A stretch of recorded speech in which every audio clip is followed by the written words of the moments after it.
Yeah.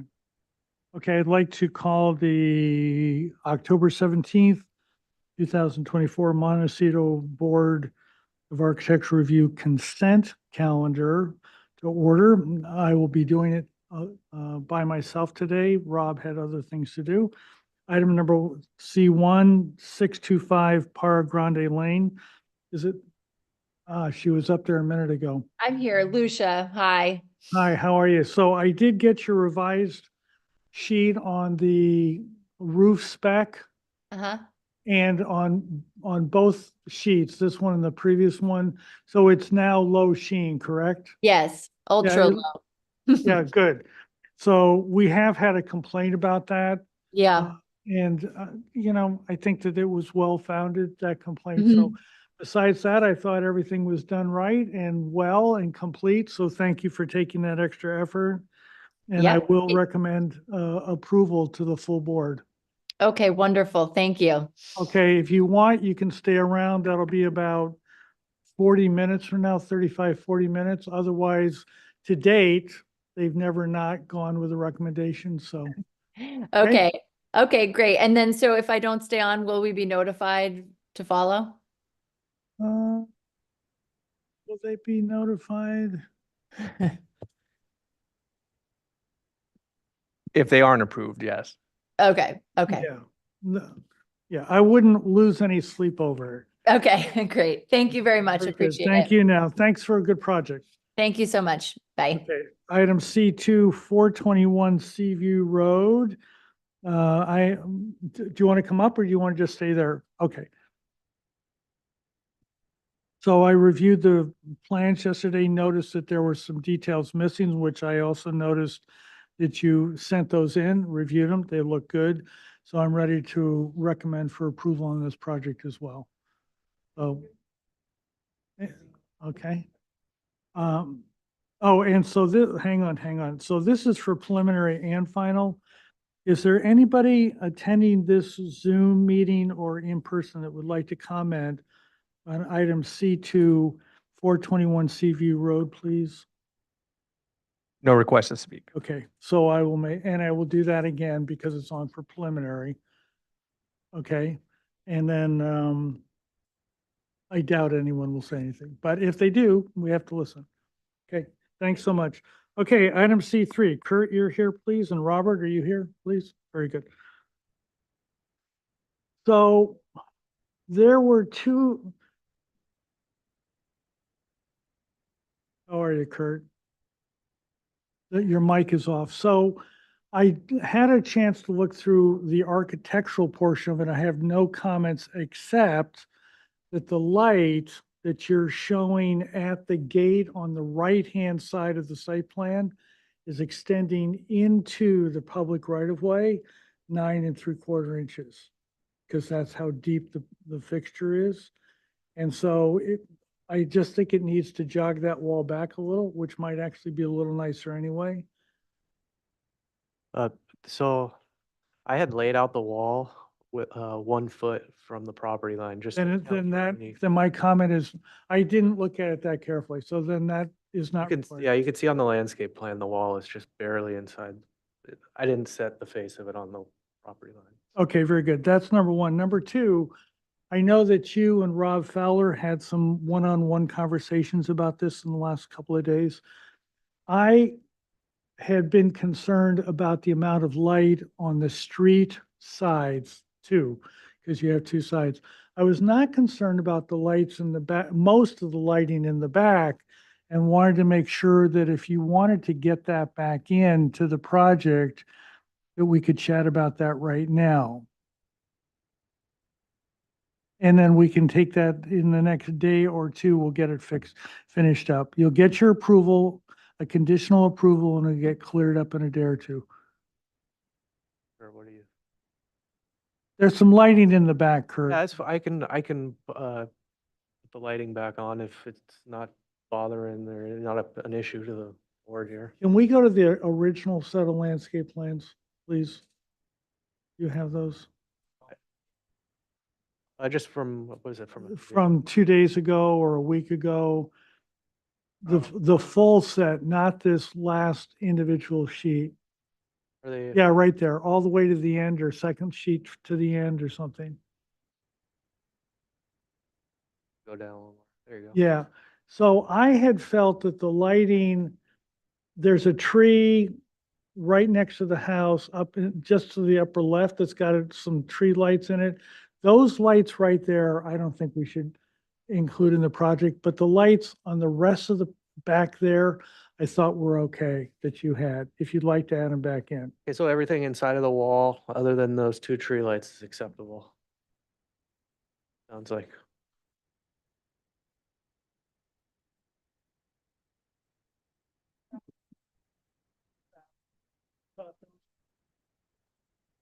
Yeah. And we conditionally approved to have you provide one last set of lighting plans. Submit it, they'll send it over to me, I'll take a look at it just to make sure that you and I understand each other. And you'll get basically the project you want, except a lot of lighting right there on the street frontage.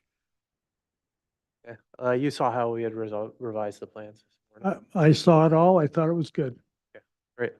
No, I understood what you were doing immediately, so, and thank you. Okay, and if you want to leave those off and just get this approved, I'm happy to do that and be done with it, and we can go from there. You're saying leave off just those three On, lights that we just. discussed. what side is that? Is that west?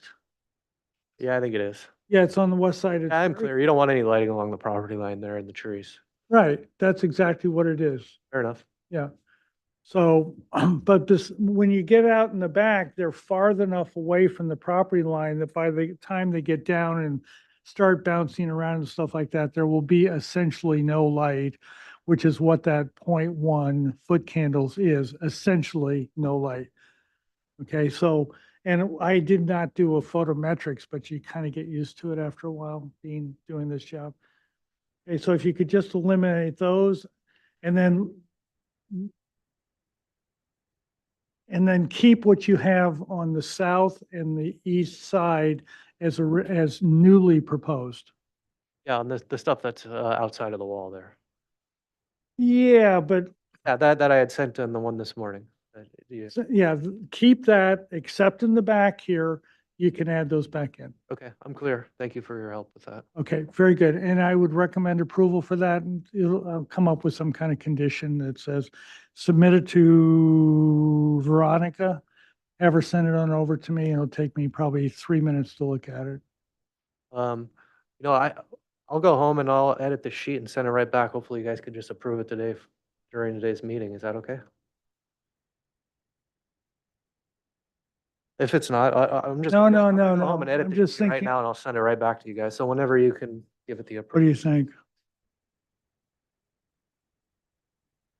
Yeah, so you'll be able to pick it up in the middle of the meeting? Okay, give it a shot. Okay, I can't appreciate your hurt help. you. It's gonna Yeah. make our client happy so they can proceed. Yeah. Okay, Thank you. thank you so much. And Kurt, good job. Thanks. It's a better project now because of your involvement. Okay.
I'd like to call the October 17th, 2024 Montecito Board of Architecture Review to order. First item is public comment. We have a letter today.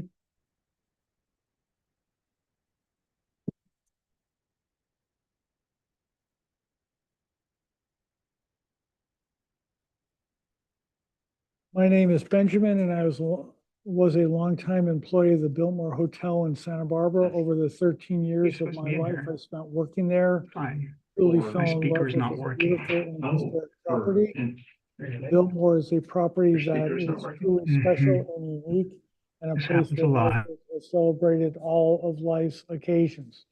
Thank you for trying to preserve this amazing historic property and not letting, I guess, it become a Las Vegas resort. I know that everything in this world goes through changes, but sometimes some things are just perfect. I appreciate your respect for the property. Thank you, Benjamin. Anybody else that would like to address the board, please? Okay, next item, agenda status report, please. Thank you. Good afternoon to the board. We do have 3 changes to today's agenda. We have a request to drop item number C4 from today's agenda, and we'll just reschedule it when it's ready. And request to continue items number 5 and number 9 on your standard agenda to your October 31st meeting. There a motion to that effect, please? So moved. Your second? Second that. All those in favor? Aye. All those opposed? Okay, so ordered. Minutes, September 19th. Anybody got any comments, please?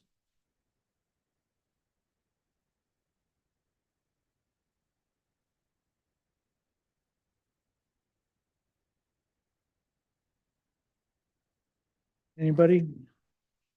Okay, nor do I. So I'd like to move for approval of the minutes of September 19th, 2024 as submitted. Item, I'll second that. all those in favor? Aye. Aye. All those opposed?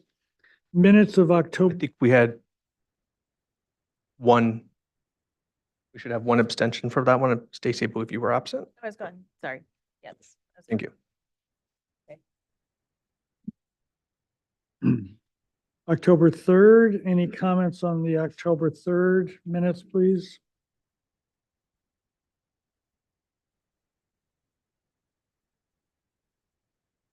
Anybody?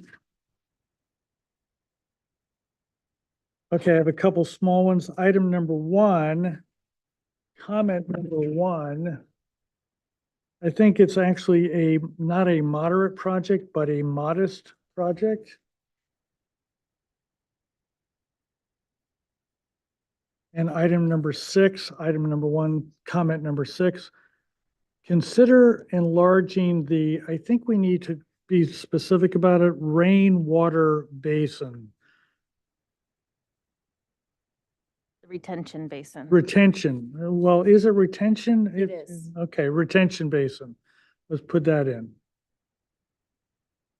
And then item number 2, comment number 3, MBAR members are concerned with the amount of grading and the number of truck trips.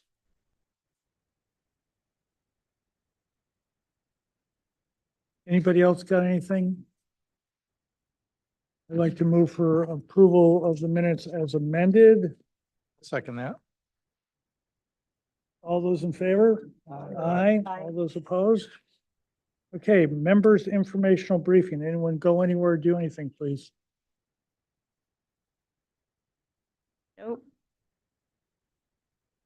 Staff update. Kimberly, are you with us today? I am. Oh, okay, I could barely hear you, so. And Dave, anything? David, anything?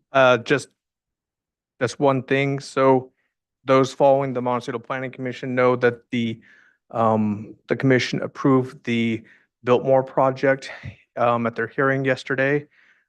So as you are aware, part of that decision was an appeal of the denial of the preliminary decision at the board. So when it comes back, it'll be for final approval. And currently pending, if it's appealed, is scheduled for your next meeting for final approval. Any special comments?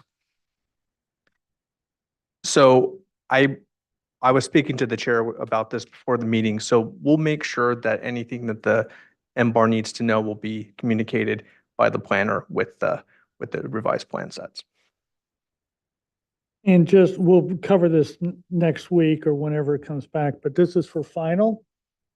The preliminary votes and final votes are very, very different votes. So the final vote is about, does this set of plans accurately reflect and explain and detail out what was granted at preliminary?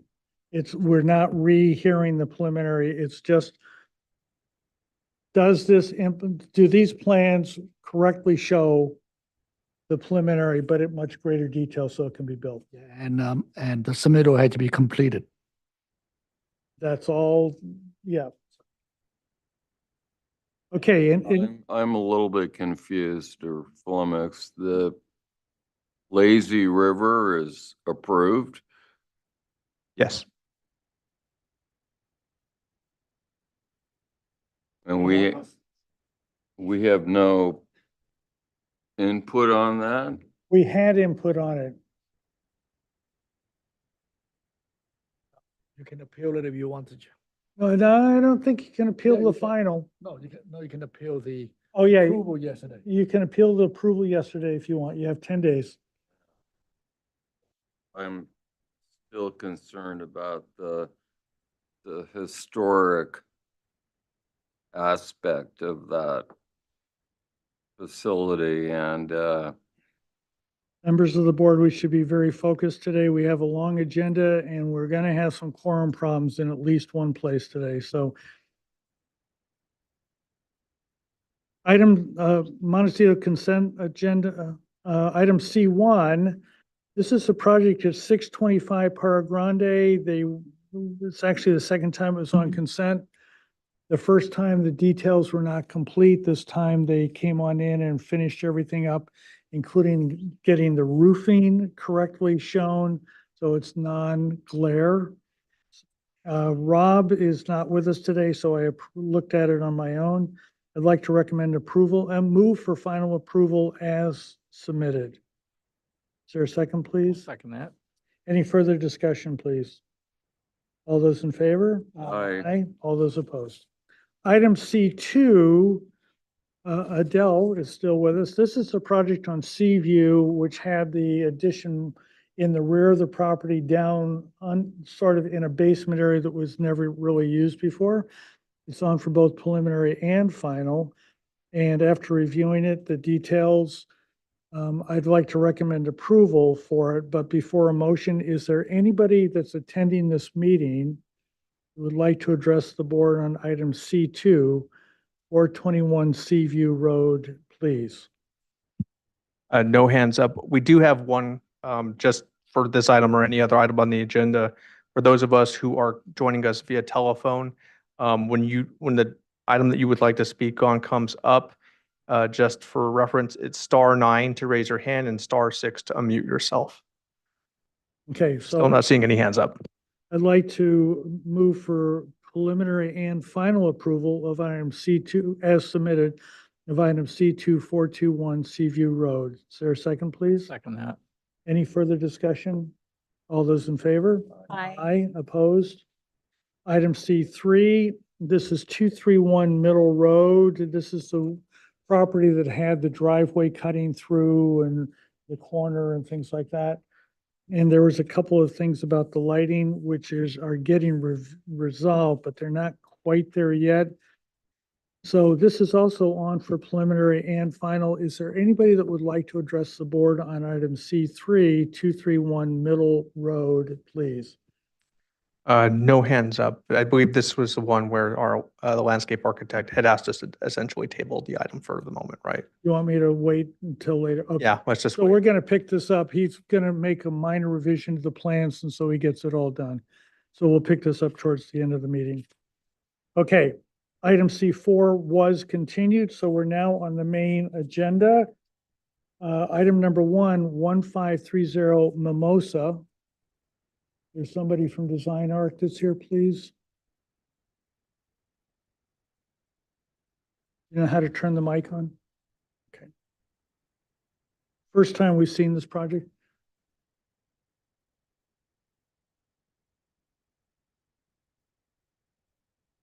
Thank you. My name is Jim. Last name is Van Order. That's Vanoorder. I'm project architect with Design Arc. Please present the project. Thank you. I appreciate the opportunity to present the project to the board today. This is a project that consists of an addition to an existing kitchen and a remodel, or I should say a removal of an existing tennis court pavilion and an addition or a rebuild of a slightly larger tennis court cabana and the addition of a two-car garage. And I should have brought my glasses today. The kitchen is approximately, the kitchen is to the lower right. If you could potentially zoom in, if you don't mind. Yes, thank you very much. So what we're looking at is this is the existing site plan. The kitchen, I don't know if there's a way to point, but the kitchen is in approximately where the marker is on the, yes, that is the kitchen area right there. The proposal is to expand the kitchen to the north, which is to the left on the page. That is currently an enclosed private courtyard. We would not be expanding the kitchen to the entirety of that courtyard, but it would take up approximately 80% of that courtyard. That'll all be shown on our proposed site plan. We propose to reintroduce this private courtyard to the north of the expanded kitchen. And perhaps it's better if we turn to the proposed site plan. That would be, there we are. Yes, thank you very much. So again, in that same area, there's a dark shaded region. That is the proposed addition of the kitchen. The existing kitchen is the area to the right. The new courtyard to the left, page left of the proposed addition, that is reintroducing that private courtyard I mentioned. And if we could perhaps pan left a little bit more towards the north, thank you. That area where it says new garage, that is currently an open parking area right now for 2 vehicles. There is a walkway from the rear of that garage, which is shown page north on that, to an existing guest house. So there's the new garage that we're proposing, the existing or the expansion of the kitchen. And then if you could zoom out, please. There's a tennis court, which is, yes. And we are proposing, currently there is it's an open air tennis court pavilion. And we are proposing to remove that and to install a larger tennis court pavilion that would be semi-enclosed and semi-open. Can we go to the elevations? I think Yes. it's pretty straightforward besides At that. the request of our case planner, we have provided, obviously we have comparative elevations of existing and proposed conditions of the main residence. And we've also provided plans and elevations of all existing accessory structures on the site. So this elevation is the north elevation. And again, comparatively, and throughout all of the elevation sheets, the existing elevation is the one on the top of the page and the proposed elevation is the one on the bottom. This particular view shows of the proposed, which is at the bottom. Part of the additional kitchen is obscured because there is an existing attached storage area, which is labeled in that. Yes, thank you. There is a section through that does show that full elevation, but that elevation would be facing the private courtyard. The materials that we're proposing, we are staying within the same materials of the existing residence: plaster, finish, and color, tile roof, and yeah, perhaps we can go to the next one. There is a minor addition to the primary bedroom that we are requesting, and that's the addition of a fireplace in the primary bedroom, which is partially shown on this, but There is, yes, yes, thank you. That is there would be obviously an addition of a chimney for exhaust. Again, matching the plaster and finish and color. Yeah.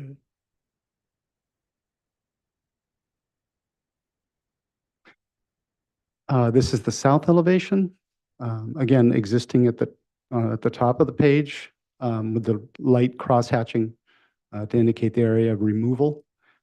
We would be proposing, or we are proposing in the kitchen addition, obviously the gabled roofs, which are more evident in the next elevation that we'll be looking at. But we are removing two small windows towards the top. There's a pair of doors with some small windows. The pair of doors would stay. The two side windows are proposed to be removed, but we would be adding one window directly into the kitchen.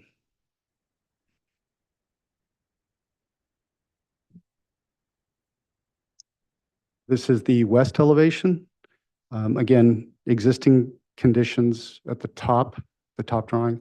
On the bottom drawing, we are proposing a hip roof consistent in slope with the existing residence. Again, roofing materials would match the existing. Finish plaster type and color would match the existing. There are two smaller windows proposed. The windows would match the existing windows in finish and style and operation. The majority of the windows are double hung windows. They're old wood windows. Part of the scope of work is to replace all of the windows in kind, a like-for-like replacement. We have a garage and we have a tennis pavilion. Yes. This just shows, this is a partial section which shows the north part of the expanded kitchen elevation. There's a pair of doors and then there's some smaller storage doors.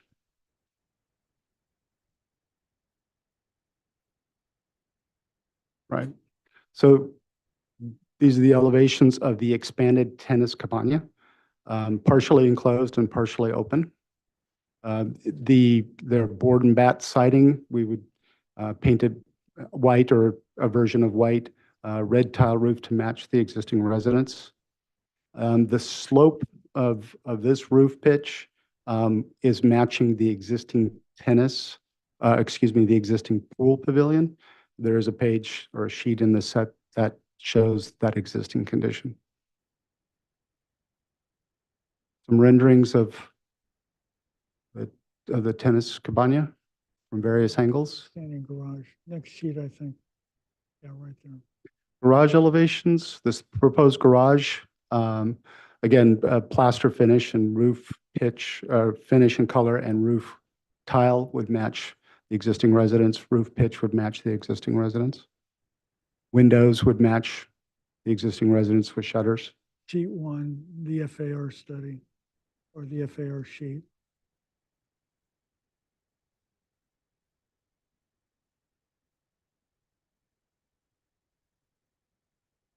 So there's two FAR sheets. The lower one shows the combined. Correct. Yeah. Yeah. So it's 124. And exactly how he got there, it's fine. It's 124. What do you mean? Yeah. Well, he had too many items on the site plan and he couldn't get it all on this sheet, so he put part of it on the other sheet and then he brought that total down and so. Yes, Isn't thank that you. right? That's correct. Yeah, it took me a little while, but Yeah. whatever. 124. Okay. Are you done, sir?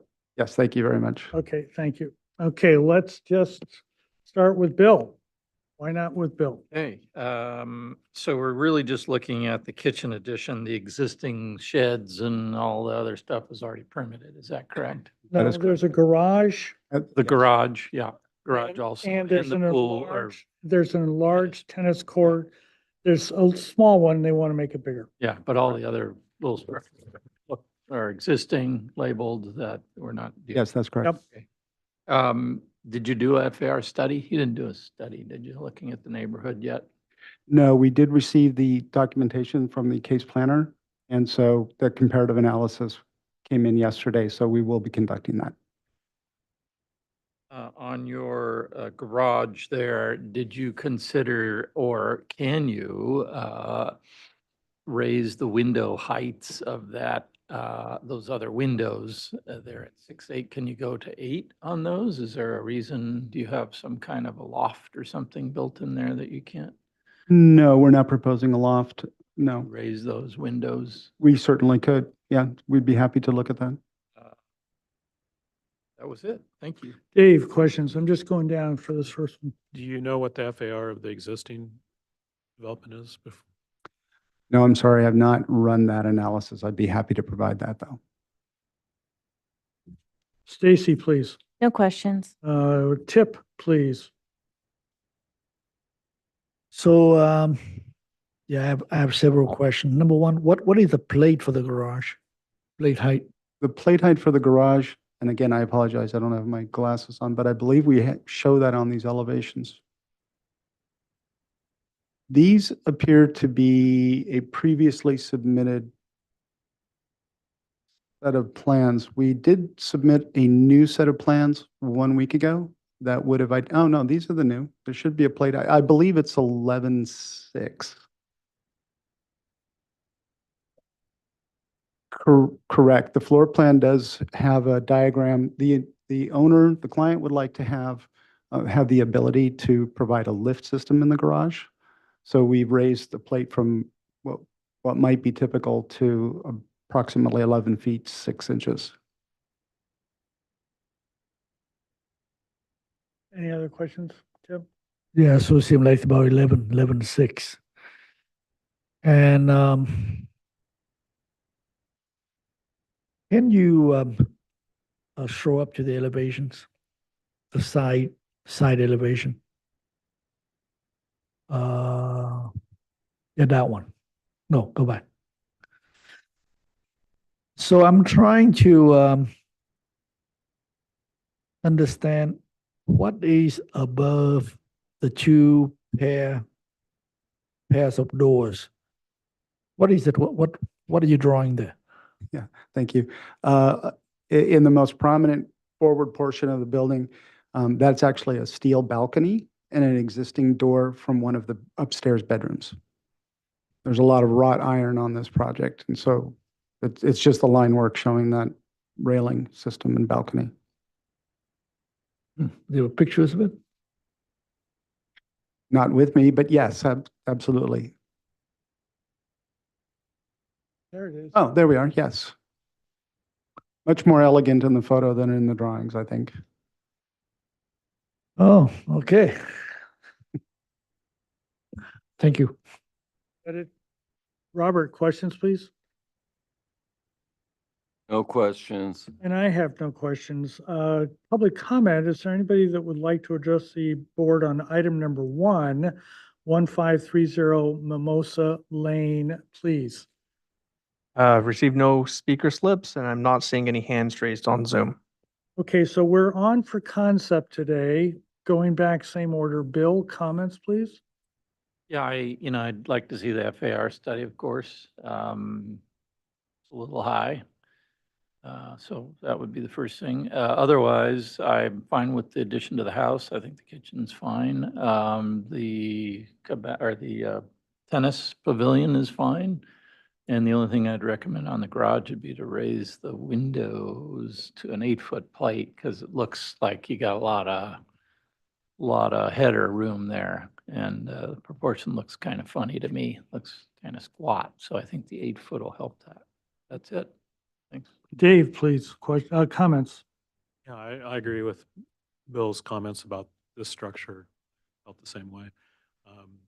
And I'm generally fine with the project, with the exception that we need justification for the FAR. So doing a neighborhood study, anything else you can give us to justify exceeding the FAR and it's not going to impact the neighbors or the community. So screening, views, precedent, all those things, because that's, in general, I wouldn't support a project at 124 unless there's justification. Thank you. Stacy, please. In generally speaking, yeah, I can support it, especially on the architecture, but yes, the FAR, I think the justification. No further comment? Yep. Yeah, I just have a little, some minor comment in, the same line as, Bill about the proportion of, both, the addition for the kitchen and the garage, it seems, like the windows don't tend to align with the elevation. And for both elements, I think that could be proportioned a little better. Either the windows getting bigger or something, it just seemed like, or the roof is getting too tall for those two areas. So it could be a little better design in those two aspects. And then, definitely the FAR, see what's, before and what's after. Thank you. Thank you. Robert, comments, please? It seems like a reasonable project, but I agree with Tip and Bill. Go at least 8 foot on those garage windows. I know that, I'm a car guy. You want to stack the cars, but I don't think there's any reason you can't make those windows more proportional. Other than that, I think it's a good project. Thank you. Yeah, I tend to agree with the board. So we have been working with a standardized FAR neighborhood format so that everybody gets reviewed apples to apples. I'll send it over to Kathleen Volpe, your planner, and she can forward it to you.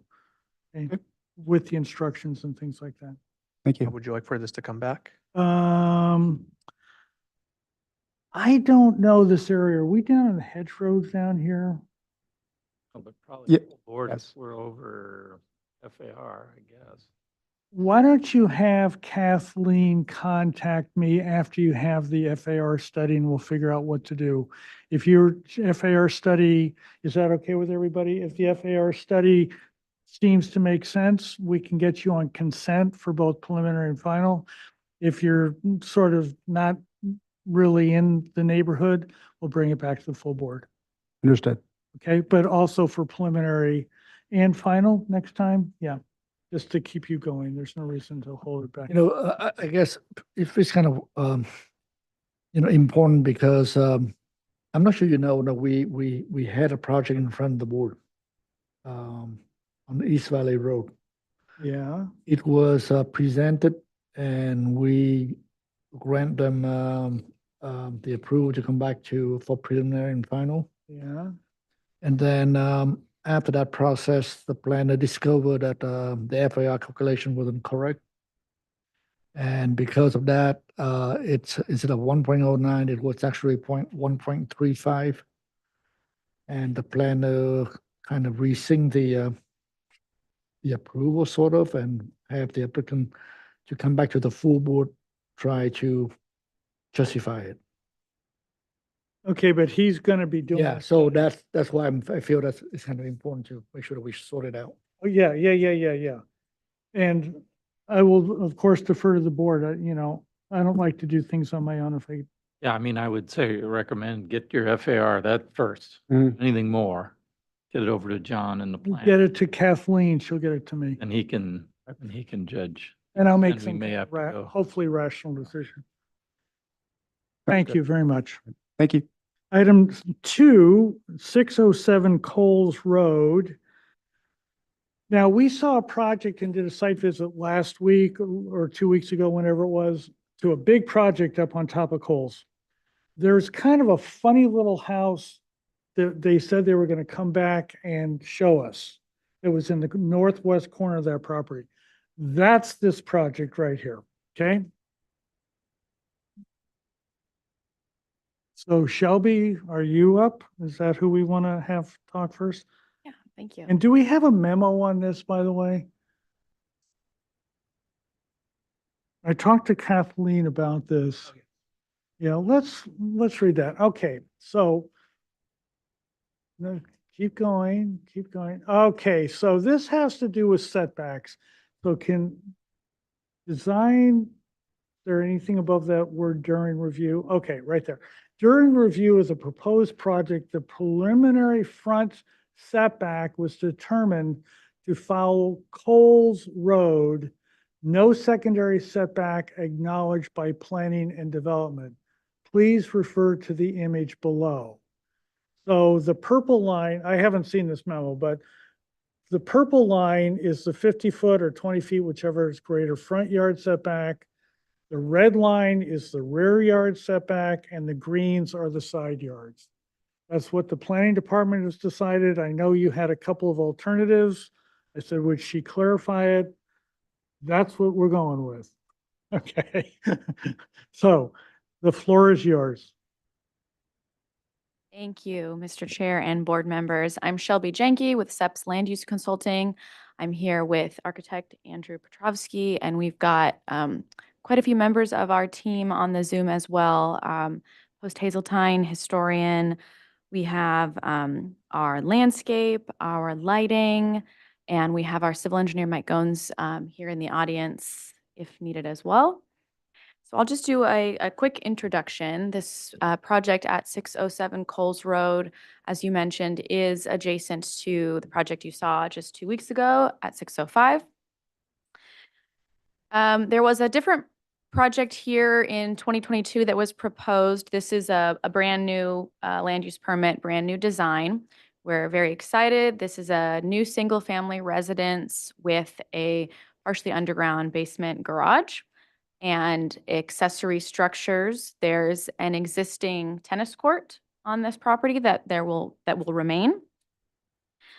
The proposed FAR for this project is 83%. The basement garage is, as mentioned, partially underground and is reflected in our FAR stats, as well as the detached accessory structures that I've mentioned are in the FAR stats as well. We have met with Montecito Fire Protection District, and they have approved our access plan and are happy with the site plan as proposed. You'll also see a lighting plan, which we did include a color-coded lighting plan, which was requested the other day. We have a landscape plan as well. And we do have 3 oak trees that are anticipated to be removed. There will be mitigation for those trees. We have an arborist report that was included with the application submittal. The current status of this project is we have submitted for the full land use permit, and we did just receive our initial feedback letter yesterday from our planner, Kathleen. So we did have a chance to look at that setback diagram as well. And we'll be working with her to respond to her comments in order to achieve completeness. We're excited to hear your comments and walk you through this presentation. So I'm going to pass it off to Andrew. Thank you, Shelby. Good afternoon, members of the board. My name is Andrew Petrovsky. Like Shelby said, I'm the California studio manager for Michael Ember Architects. If we could start with the architectural file, please. That would be great. Oh, you only have the combined one. That's fine. Yeah, apologies if we could go Same back to site that. we were using. All right. If you could click next, please. So just to reiterate what Shelby said a second ago, and clarify something, the existing house that's on the property is literally about the exact same size as our combined main house and tennis cabana that we're proposing. So we do feel as though this is a modest replacement that's being proposed to what's there. Next, please. Here's a survey of the property. You can see that this is a pretty heavily wooded property compared to the property you saw last week. Primarily on the northern half of this property is a pretty dense oak woodland. We've gotten to know the trees on this site pretty well with our arborist, Bill Spiewak, and also Mark Crane's been consulting on this project. Next, please. A couple of inspiration images on this project. We are trying to draw from Spanish agrarian precedent on this project, and you can see the major materials being proposed are two-piece reclaimed terracotta roofs, stone and plaster mixed on different buildings, as you'll see next.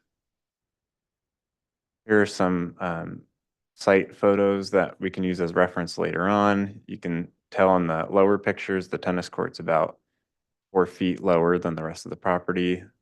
And then just to clarify the topography, this is a good illustration of the survey that there's a hillside on the northern half of the property. Next, please. Let's go past the civil if you can for now. Come back to it after the architectural if needed. Next, please. Next.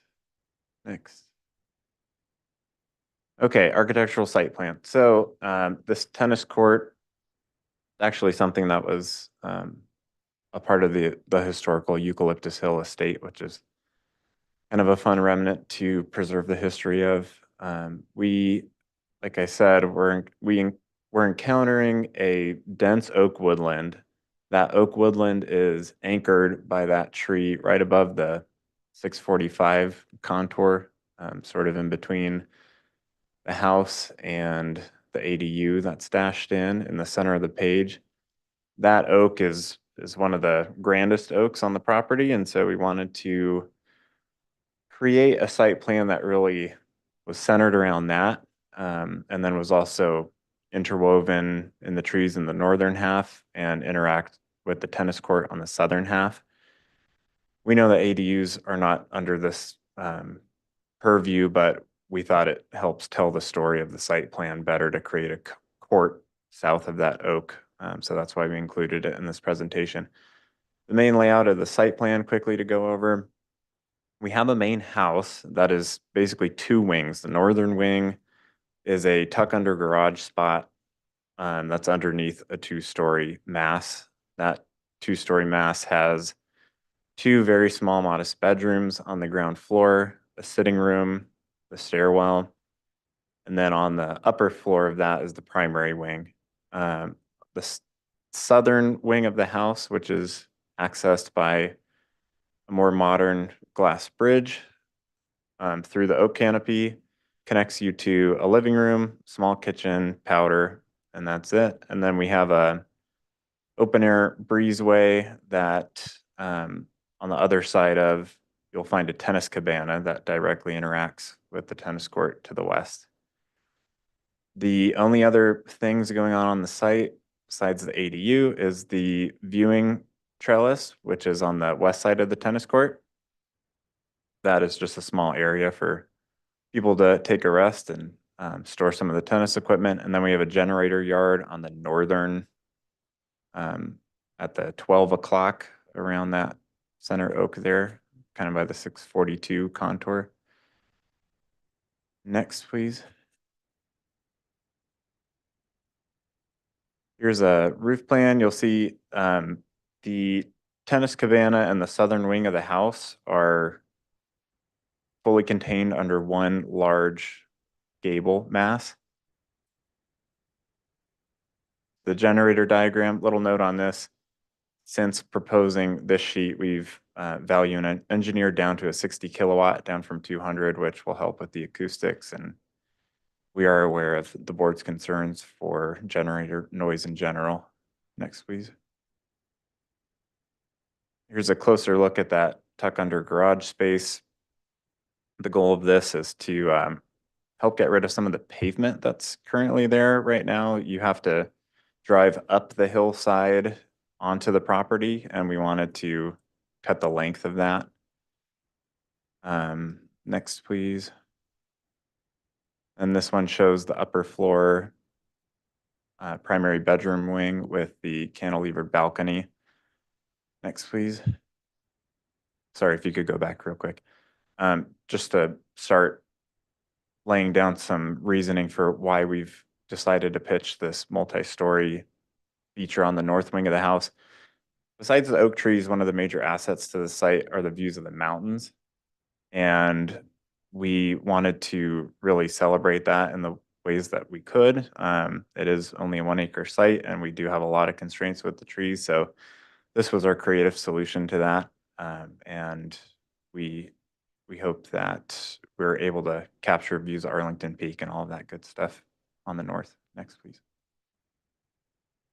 Just for reference, here's that viewing trellis with the two small little rooms tucked into the piers. Next, please. We move, yeah, is this the elevations? Yep. Good, okay, thank you. Here's elevations. That northern wing, the northern elevation is below. So you'll see that garage.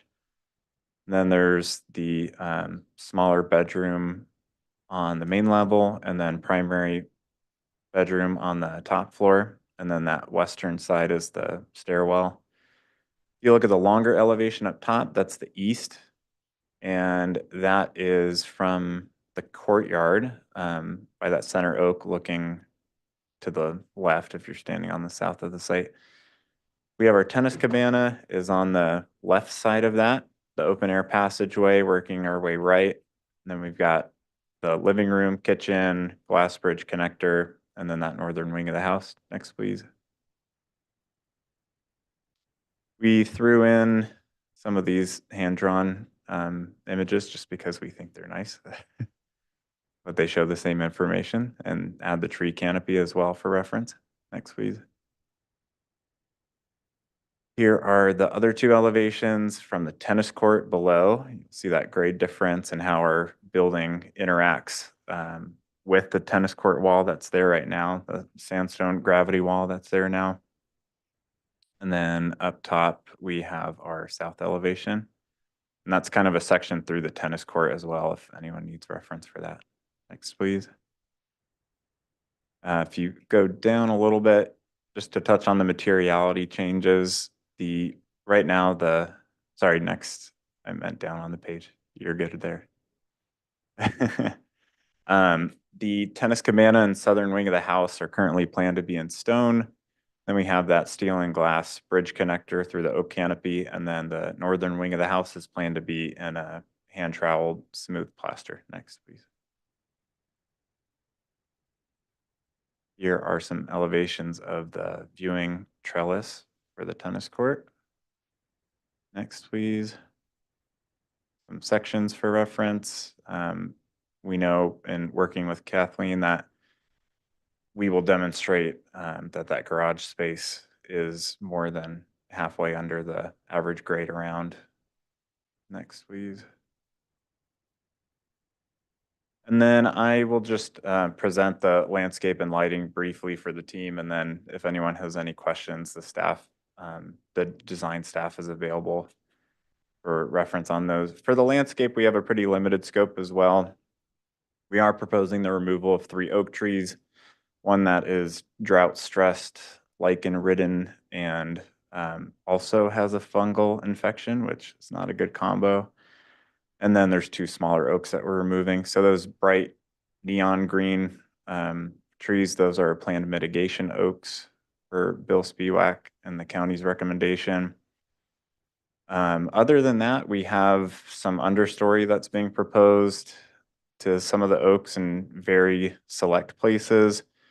We also have a central court between the ADU and the home that I mentioned earlier with some small shrubs. And we've got the plant species listed and quantity and size for your reference. Next, please. These are just zoomed in plans so we can keep going through. Next, please. Next.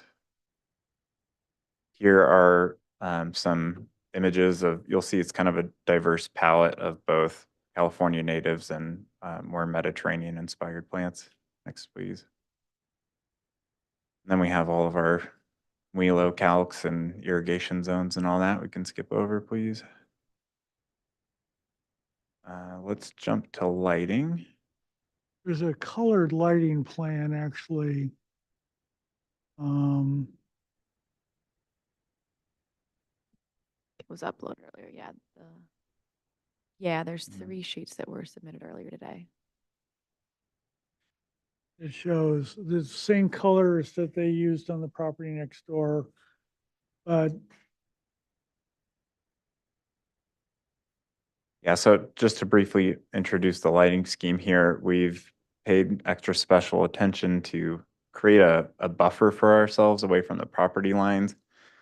With the hilly nature of this neighborhood, we don't want anybody downslope getting some extra light interfering on their property from us. So you'll see the majority of these fixtures are set a good distance back from the property lines. We're not lighting up every single oak tree on this property. We've really prioritized the ones that we are lighting. And then we have select number of path lights and step lights and things like that kept to a minimum just for safety reasons.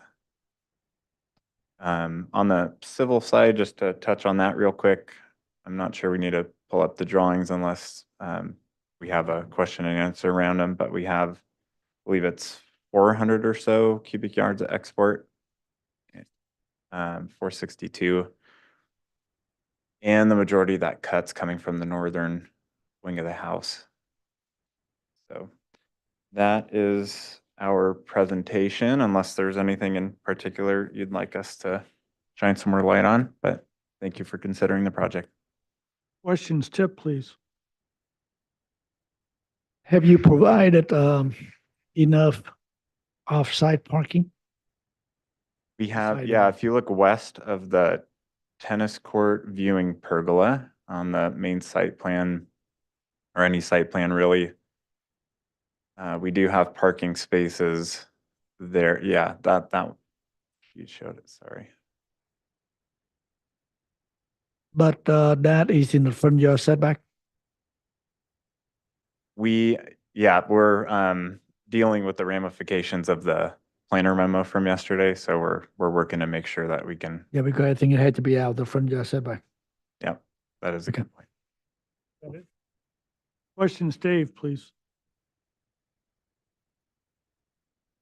Did you study options for balancing the grading on site? It's a possibility. We are planning on regrading the tennis court or refinishing the tennis court to become a clay surface. So there is a chance that we could do some of that fill there, but we would have to play a little game with the historic sandstone walls on the property. So we're trying not to meddle too much with that. Mhm. Stacy, questions, please. Questions for landscape again? How many oaks are required for the mitigation? I believe that Bill wrote 12 on his report. 12, 15 gallons? I believe so. So you could plant fewer if they were larger. In theory, yes. I'm not. Because, yeah, typically he'll give you an option to, if you go up to like a 36-inch box that Mm. accommodates 3, because I have a feeling that with trying to squeeze in 12 more oak trees. We'll talk about that in my comments. And then I see unbellularia again on this plan, just like we did at 607 Cal Road, being used as a hedge. Is landscape online? Yeah, Cheryl, are you on? Hi, yes, sorry. Okay. It's, the hedge is just around the tennis court, Mhm. to help kind of contain that area both visually as well as sound wise. Are you sure you're not meaning to specify Laurus nobilis as opposed to umbellularia? Because one is a bay laurel, which seems more keeping in a Mediterranean palette rather than doing the California native, the umbellularia, because umbellularia gets so enormous. We were trying to stay in the native range, to keep with the low water requirements, especially so close to that many oaks. They have the same water requirement. Actually, Laurus nobilis might be less. And Laurus, actually, the umbellularia has a high water requirement because it's a riverine tree and belongs, it's native to like the seeps and creeks and wet areas. And double Just- check that with the Yeah, WUCOS because list. also too, just the size of it, how enormous they get. They want to be a 40, 50, 60-foot tall tree, not a hedge. Just check that. What is the palm symbol that's right below it too on that hedge that's saying that it's remaining? Those are existing s- cypress, I believe. Italian cypresses? Yeah. And it looks like you're also planting a lot of lavender under the oak trees. Is that correct? The lavender is more towards the road, Okay, not so much under the oaks. okay. And then and on this one too, you're showing Metro Sideros on the south side again on this, and the symbols are really small, indicating, almost These like a are the 5 foot. colinas, they're the shrub version. Okay. All right, those are my questions. Robert, questions, please.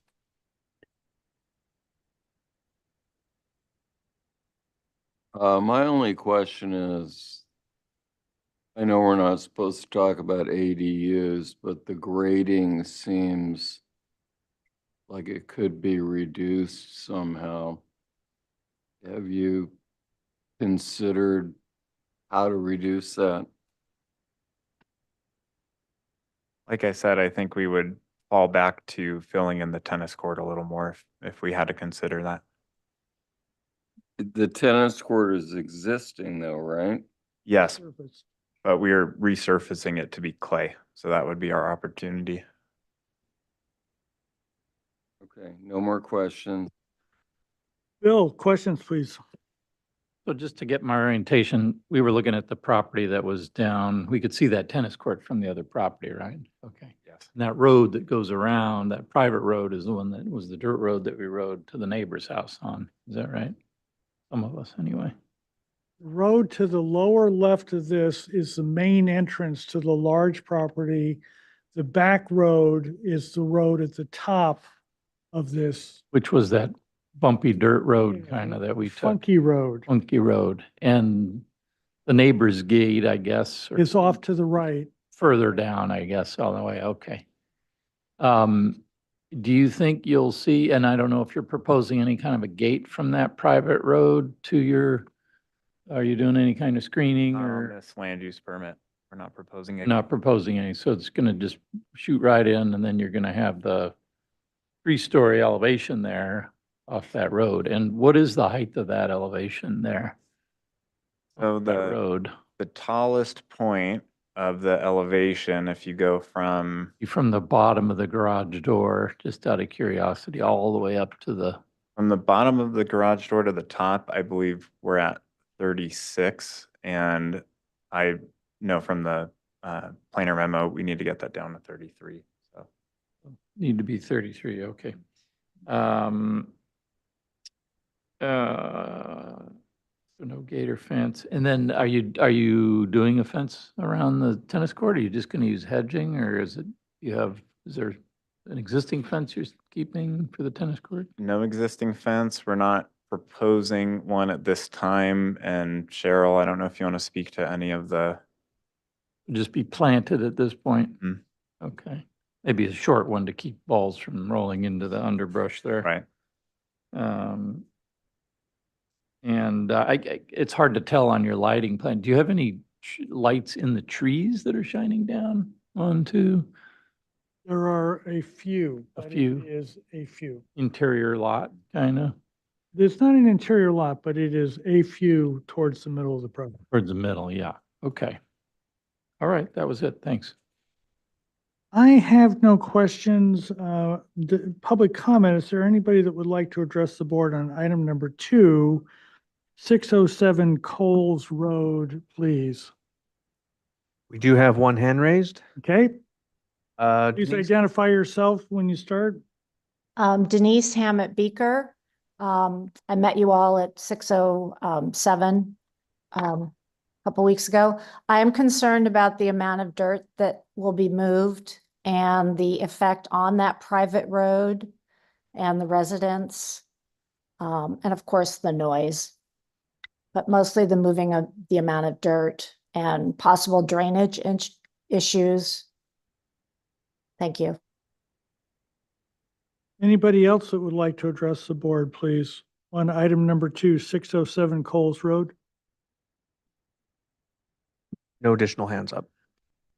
Okay, this is the first time we've seen this project. There is a new 2-story or taller, depending on how much you guys get that garage buried, structure.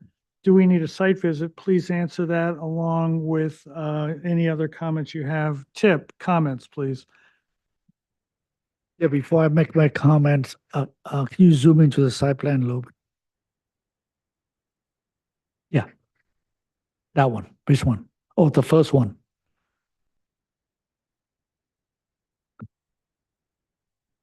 Actually, no, the site plan, one more. I just saw it. No, the site plan.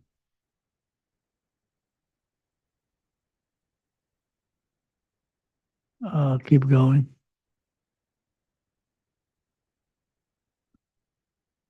Okay, then go back. Okay, that's fine. You can zoom into that one. Okay, so let me, I'm still trying to understand the project. So the building on the right-hand side, is that an ADU? What is that? Or the Yes. footprint? That's out of our purview. Right, but that's a potential ADU. Yes. And the tennis court is existing and the tennis pavilion and the living room is all new. Yes. So that was the location, the existing house before. The, Right, that location, was a house. the survey shows that. Yeah. Yeah, so this really confused me because we are looking at this as a standalone project, which has met all the requirements for parking and everything else, and I just can't.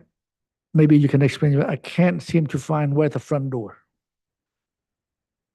So when you visit this house, do you park at the tennis court, then you walk across the tennis court to the living room, or do you go to the garage?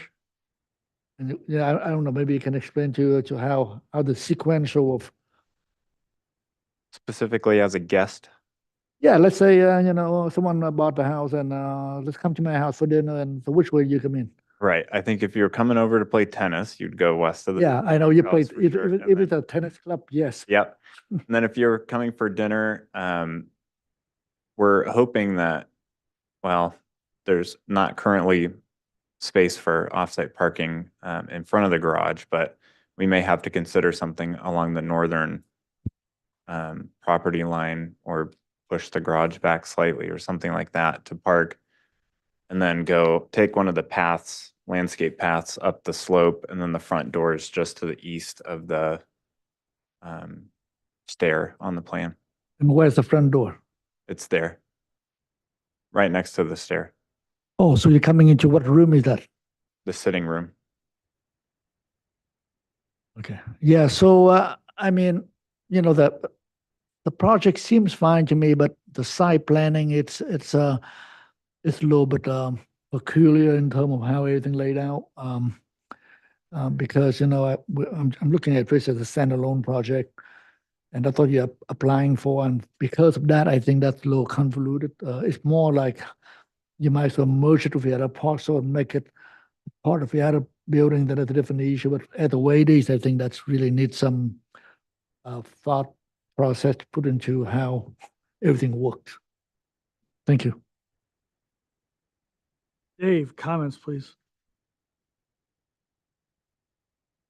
Yeah, in general, I like the architecture and I think it's very unique. It's not exactly a home, but that's okay with me. As with your previous presentation, it's very difficult to understand the project from elevations because you've got structures that are skewed. I would really encourage you to provide some three-dimensional views of the project so we can understand it better. Same for your previous project.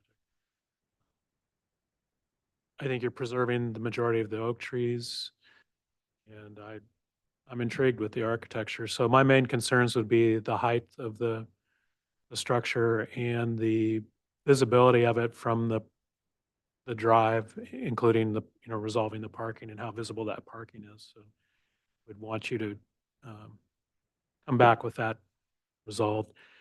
And as I mentioned before, ideally you could balance the grading on site. I think it's a great idea to spread it out over that tennis court area. That would probably take care of it and would be very beneficial both to your client and to the neighbors. Those are my comments. Stacy, comments, please. I still like the direction of the architecture. I agree, though, 3D renderings would help us understand it better. It is hard in the elevations to kind of completely wrap our heads around it. I do think, but I'm going to talk more about the landscape. I think it's a lot of oaks to mitigate with 12. I would suggest going larger sizes, but fewer because the site already has so many oak trees.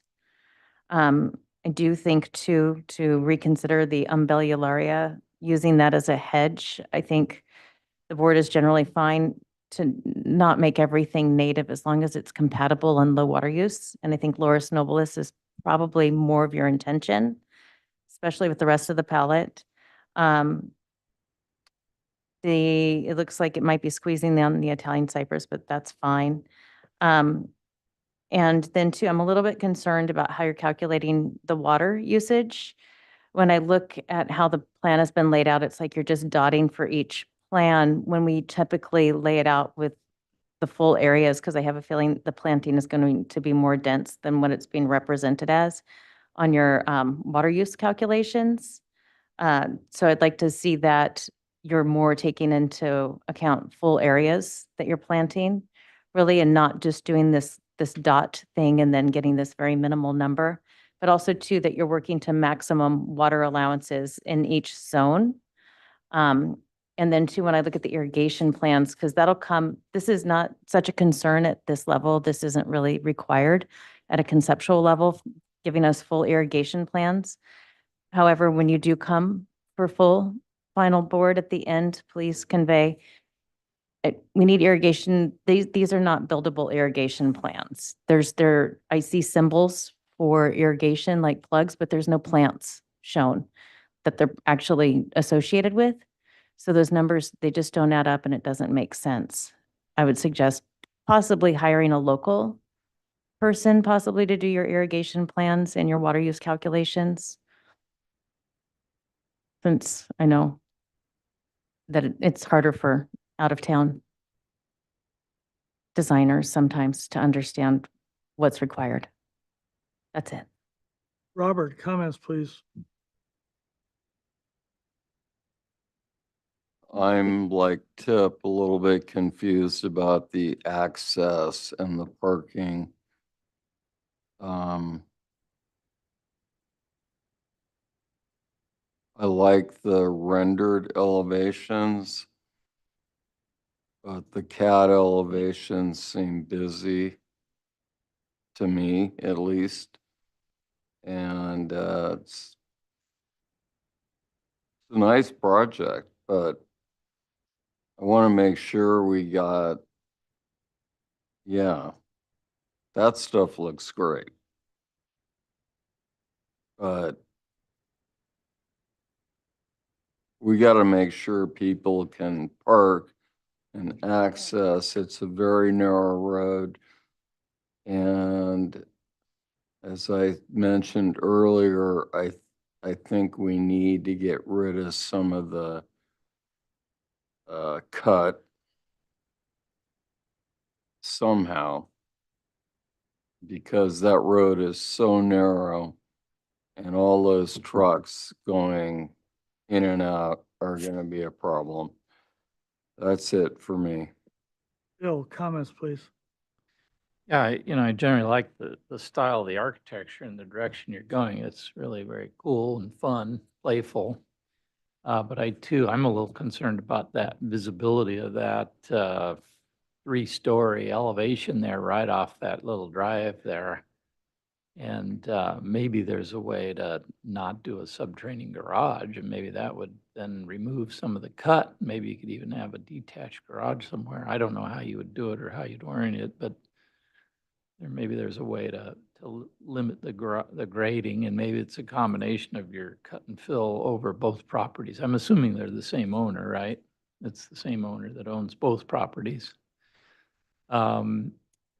So yeah, my concern, I think, and then as well, where the guest parking is and how you navigate with cars and access and all that kind of stuff. So, but generally, I like the direction of the architecture. I think it's very cool. And that's it. Thanks. I concur with Bill about the potential visibility. As much as I didn't think it was an issue up in on the other property, this particular portion of this property, I think can become fairly visible, not only from the immediate vicinity, but maybe even as far away as Westmont, looking back up over towards it. Cold Spring Road, that area.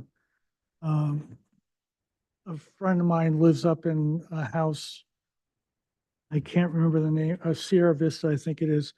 You can't see it up close, but you can see that thing from far away, you know? So I think that that's a potential here. I'd like to see story poles on that, what is a 2 or 3 story project. And as you come up Coles, you come up and it's a reasonably wide road. It's not huge, but it's reasonably wide. And then it ends up in a cul-de-sac.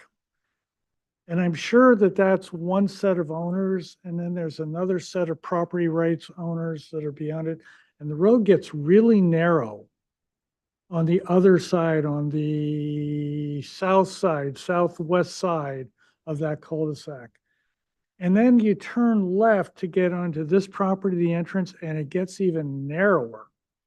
And I think that you guys need to take a look at all of that circulation that's out there, fire access, fire turnaround, et cetera. And I think that that may make this project more visible, which is why I'm bringing it up, because I think you're going to be cutting back some trees and do that. I have no idea what the easements are there, of course. I've never seen the deed, but my guess is you're going to be losing some fairly important trees. I think it's a unique piece of architecture, but I think that we will, just as much as I learn every time I walk on a piece of property, things that I never see otherwise, I think that it would be beneficial to me to have a site visit. And I'm wondering if other people concur with that idea. I see one tip, yes, no? Yes, yep, everybody. And then at that time, we can talk about access and circulation. I think that Tip's point is not sort of a odd person making an odd comment. I think he's right on about that. What is this property? Because right now, it's joined at the hip with the property next to it. You never know what's going to happen tomorrow. So, or even this afternoon at 4 o'clock when they actually record the deeds. But so I think that I would ask you to really seriously look at the parking and the presentation of the street. I don't want to see cars from the street. So, somehow, how are you going to hide all that? And you're talking about walking up hills. Is there a way that you don't have to walk up hills? The people that tend to live in Montecito are a little bit older. It's a little harder to get up and down, so please think all that through. So, anything else? Any last comments from people, please? And I think the grading is important. Mike, it looks like you have no opportunity here to dump extra dirt here from the next site because of all the oak trees. So I was hoping for you. Oh, you did? Good. I did a rough calc. It was 9 inches over every square inch of the property. Yeah, So do you want story poles on this? Or absolutely. would you like story poles? What would you like? Certainly the 3-story building there. I think that whole upper roof, including the chimney, at least, and maybe even it's that lower roof. And that's more than we normally do, but I think that this is. Anyway, anyway, Unless you're changing something between now and, if you decide to redesign and do a garage somewhere else or whatever, then maybe wait on the story poles, I suppose. What do you I think? don't think we need that. Yeah, but I think it's very far back. So, I mean, it is interesting because your three-story element is pushed as close to the property line as you can get, whereas the other structures are further toward the middle, and maybe there's some thoughts about how you might structure the second-story parts. Anyway, and what you can see you, of course. So I think you'll understand what I mean when I say go on up there and look back. I think you're gonna start seeing Westmont. I think you're gonna see East Valley, probably West Mountain Drive over there from here. And, you get to see them but it's now wooded and all of a sudden there's this thing there. Okay? Anything else, everybody, anybody? Thank you very much. We'll see you when you get back. Thank you. Item number 3, 1180 Mesa Road.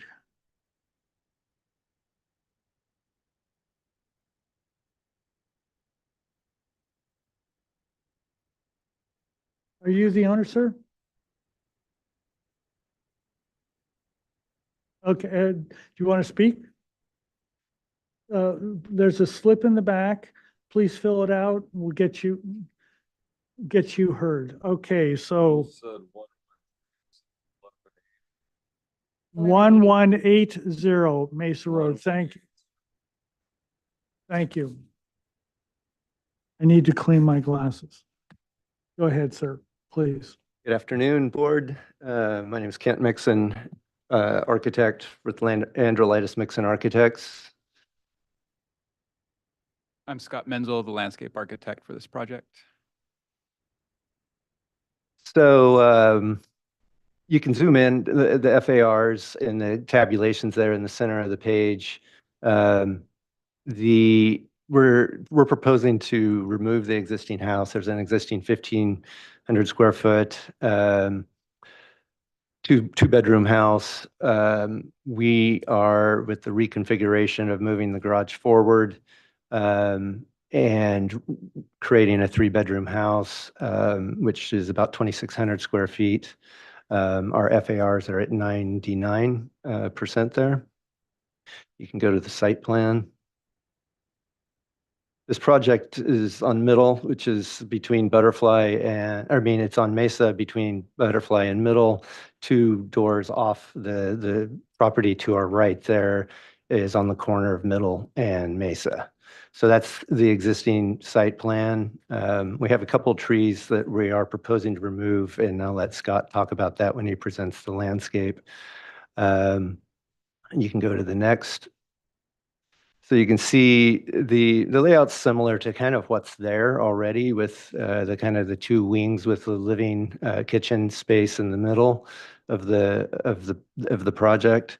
We're moving the garage forward, creating a little kind of motor court and guest parking there opposite the garage, and then the entryway is centered there on the structure that comes into kind of the living kitchen area. You can go to the next plans as well. Oh, actually, while you're there, the porch there, you can see with pushing it back into the property too and creating the parking and dealing with the parking situation, that puts the front porch structure posts about 61 feet off of the edge of the road as it is right now. We are proposing a gate on the motor court and some hedging around that motor court as well, which you'll see in some of the other pictures. Okay, you can advance. That's the existing house. You can go to the next in the existing elevations. And then the next plan, that's our proposed plan, the garage, entryway in the center, the kitchen living open space with the dining room off the back of the house, and then a covered terrace there with a fireplace underneath a covered terrace. The elevations you can see on the upper one is without the fence and hedging, just to kind of show you the architecture. We're proposing kind of this English cottage type feel. A simulated shake type roof on some of those lower slopes that we have that flank the sides of the entryway, and at the garage doors, there's a standing seam copper roof. You'll see the material board eventually. We're proposing a smooth plaster, and then with some wood elements where those pop outs are at those windows, the porch, and then you'll see on the rear elevations as well, kind of picking up some similar materials. We do also introduce we haven't selected it yet, but either a washed stone or a very neutral stone palette on that little pop out on the garage, and then on the covered terrace area in the back around the dining room is also that same material. Next. So that's the rear elevation. At the top, the dormers are to let light into that volume space of the living room, kitchen space. And then on the right-hand side is the covered terrace area. The left, in the center of the page there, or the center is the dining room. Primary is on the left-hand side wing, and then the secondary bedrooms are on the right-hand wing. The middle elevation is the western elevation. And then the garage obviously sets back. That's kind of shaded there from the motor court. And then the lower elevation is the eastern elevation. If you go back to the site plan real quick, I'll also explain that one. Yeah.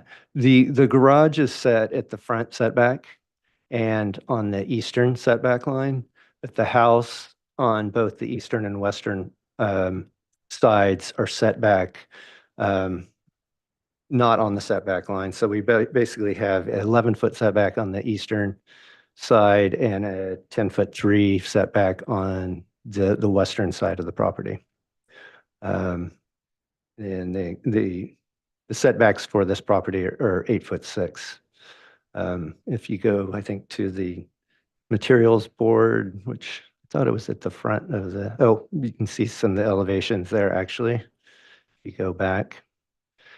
We just I threw some trees. It's obviously not fully rendered in landscape, but those are the locations of where we're proposing some trees. You can see in that upper left, there's an existing power pole that's there. And then there's a clumping of existing oaks on that corner of the property that you're not seeing as well. But yeah, so that kind of gives you a flavor of how it will feel. And I think then we had oh, there it is. So that's kind of the material palette that I spoke about. The lights would be a shielded or a obscured light there with a LED that's up in the canopy as well. We're also thinking of steel windows for the project, steel windows and doors. So that is kind of the flavor that we're after for the architecture. I'll let Scott present the landscape. Kent had mentioned we are proposing the removal of 2 trees. Just to give you a little bit of orientation here, my site plan is rotated differently than Kent. So I have north, which is the rear yard on the left-hand side of the sheet. In the top right-hand corner, there is an existing carob tree that we're removing. And then in the middle of the backyard, if we zoom in, there's an outdoor dining patio, and in the middle of that, a big 36-inch deodar cedar, which we are proposing to remove.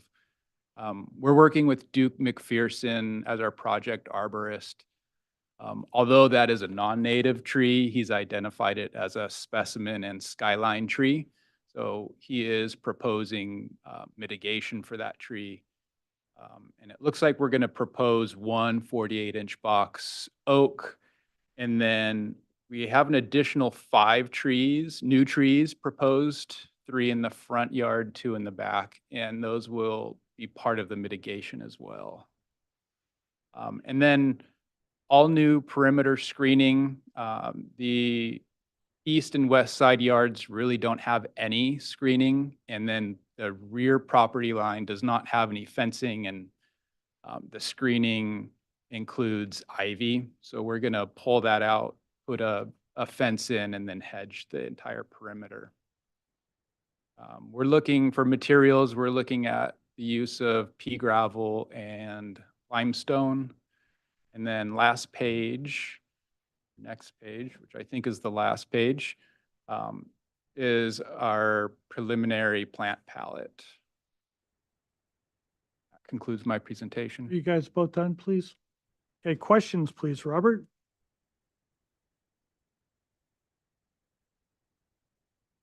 It seems like a pretty tight lot and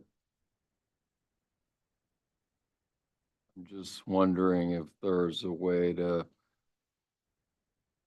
it looks like it's setback to setback. Is there a way to decrease the size a bit and the roof height a bit?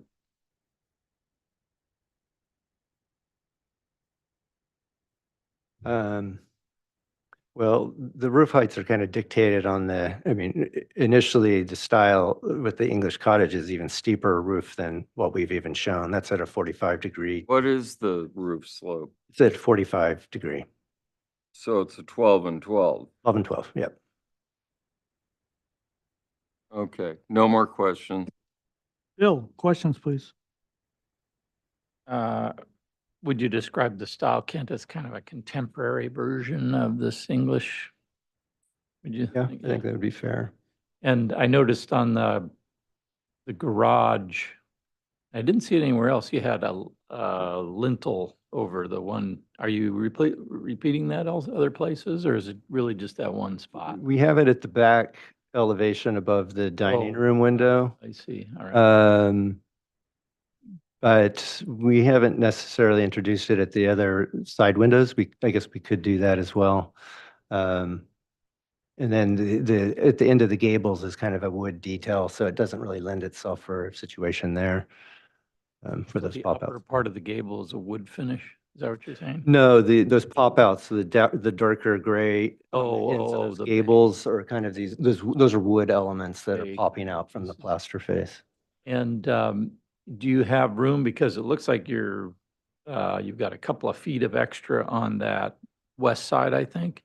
Is there room to kind of undulate that west side that right now it's just kind of a straight shot right on down? You know, you can see it right there on that bottom left. Yeah. Image. It's just right on. Do you have any room to add things on that side, bays or something to kind of break up that long linear? Or I mean, we could look at that. The site's fairly narrow, and Yeah. with dealing with the parking and the garage of pulling everything forward forces us really further and back into the property than we'd probably even like to be. But in order to make that garage and guest parking usable, I'm just talking about undulating it because are you on the setback line there? no, we're 2 feet off the setback line You there. could even add bays and sheds and stuff. Potentially, I mean, if we start adding square footage, we're going to be Beyond the, going over the FAR Yeah. too, so. right. That's all I had. Thanks. Questions, Tip? No questions. DC, please. Where's the deodar cedar exactly that you're taking out? You can look at the existing site Scott. It's basically, if you stay there, it's right where the dining table is out back. Yeah, it's essentially right in that same area. And I've had a hard time finding this even online to look at the streetscape and the photos that you have of the neighboring. I'm just kind of more curious from a street perspective, what the adjacent two properties look like. We have some site photos. I'm sorry, we See those, yeah. skipped over those. This street is fairly wide for the neighborhood. Mhm. Most, I think, are right there. There's a lot of hedges. And they're actually pulled to the edge of, a lot of them are pulled to the edge of the pavement, where ours is going to be set back a little bit.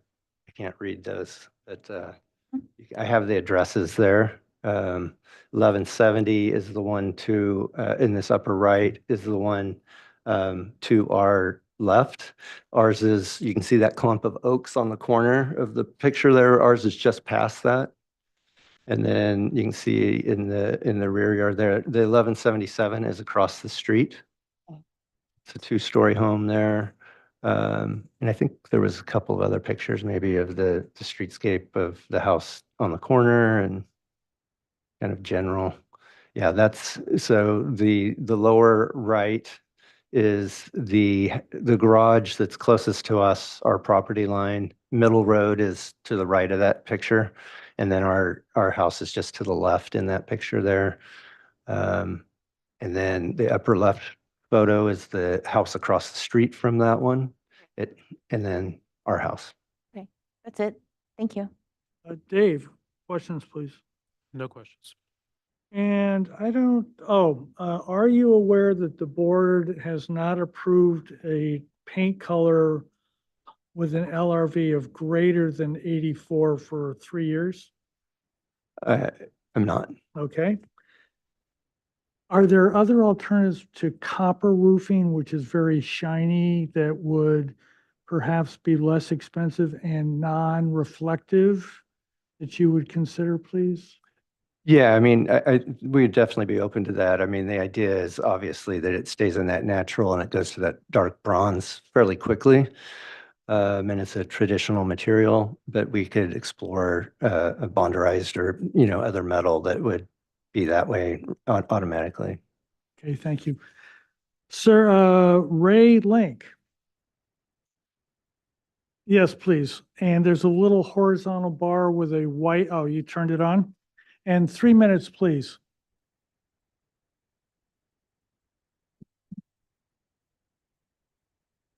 No,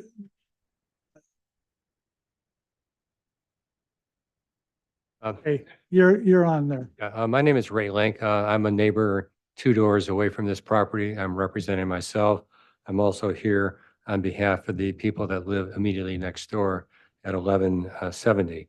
I had a chance to speak to the architects. By and large, we're generally in favor of the project. We did have a couple of questions we'd like to get clarified. One, it appears to be a 1-story plan, which would be our preference. That's correct. 2, that there's going to be no pickleball court installed in the backyard. I'd like to get that on the record, even though I love pickleball.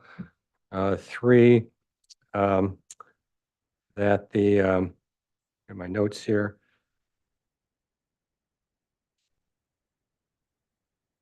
There's no ADU. I assume you're not planning to put an ADU in at this stage, and that's not part of the site plan.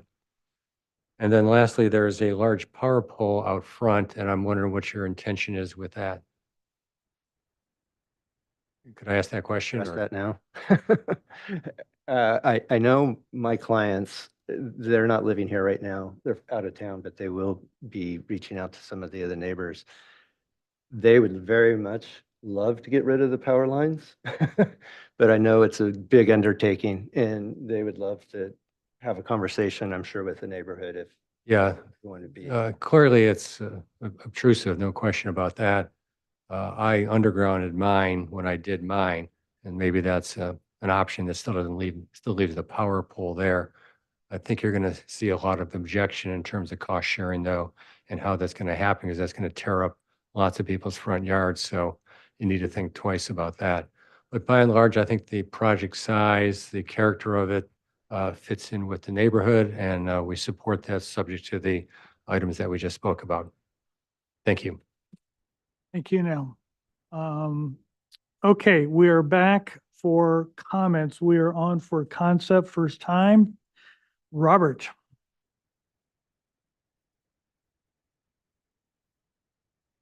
I'm generally in favor with the project, and I think we should just move it along. No more comments. Bill, comments, please. Yeah, I like the architecture. I appreciate it single story. I think the landscape looks good. Again, not super critical, but maybe that west side, if it had a little break up there, if there was a way to do that, greatly appreciated. Not necessary though, if it can't be seen from anywhere else. That's all. Yep, comments, please. Yeah, I like the project and I think we should move it along. Stacy, comments, please. I like the project as well, and I like the landscape design. I think it's appropriate, and the plant palette is great. Dave, comments, please. I agree. I like the modern interpretation of the English style and appreciate that you've pulled back from the setbacks on a tight lot. Usually on these, they often are proposed to go lot line to lot line. I support the copper roof. I think it's a beautiful material. It'll patina over time and be nicer than a painted metal roof. So I fully support you in that, and the steel windows. And what was my other comment? Oh, I like Bill's suggestion. I think the way your forms work and having them straight on the sides is fine because it's consistent. But if you were to pop a bay out on that reading room to break up that elevation, I think I would support, probably the board would support an increase in the FAR for just a bay to help that. Might be nice for your clients too, but overall, I think it's a great project. I think it's a nice project too. I do think the 12 and 12 roof slope is creating what I would call unnecessary height and volume in the neighborhood. The site photos that he gave us show most of the buildings having significantly lower slope. I would love to see it get down to something like an 8 and 12, which I think is what my house is, and it's an English cottage house. And it's definitely has the feeling of being in English country house without needing that at 24 feet. Half of that's 12, so we're going to drop it 4 feet. I think that that'd make a huge difference on this, on the building or from the neighborhood. Does anyone else concur with that? Or is everybody else good with the higher roof, please? What's your overall height, Kent? On the tip? For a single story, it's almost a 2-story house. So Pretty narrow. 21.8. legs, too. I could go either way. anybody else? I can support the roof the way it is. but Yeah, If you can lower it without detracting from the style, then that obviously that would be good. Okay, and it is part of the style, and I understand to get that traditional style, you have to have that slope. And 21.8 is not stretching the boundaries, but you know, it's all about the neighbors, and you have to not have uses up there looking down at them. That's all I gotta say. okay, so I'm not getting a clear consensus. I mean, I have my opinion, but I've heard others. But I think we ought to give the applicant some kind of direction so that they know where to go. Yeah, I mean, my opinion is that because it's right in the middle of the project, it's literally in the middle. And I think it adds some character to the project, and I just hate to lose that if it right in the middle and it's sloping up to that. So I'm okay with that. I'm just afraid that when you lower that pitch, then it'll be going to look like something that what do you call, what the right term would be, too bland for the design. I support the 12 and 12. Sounds like 12 and 12. Okay, very good. So where do we want to see this again at the full board? No? Okay, so preliminary, final, and consent. Thank you, gentlemen. Okay, so item number 4. Now, we have a continuation on item 5, and we've got potential quorum problems. So I'm going to, Continue.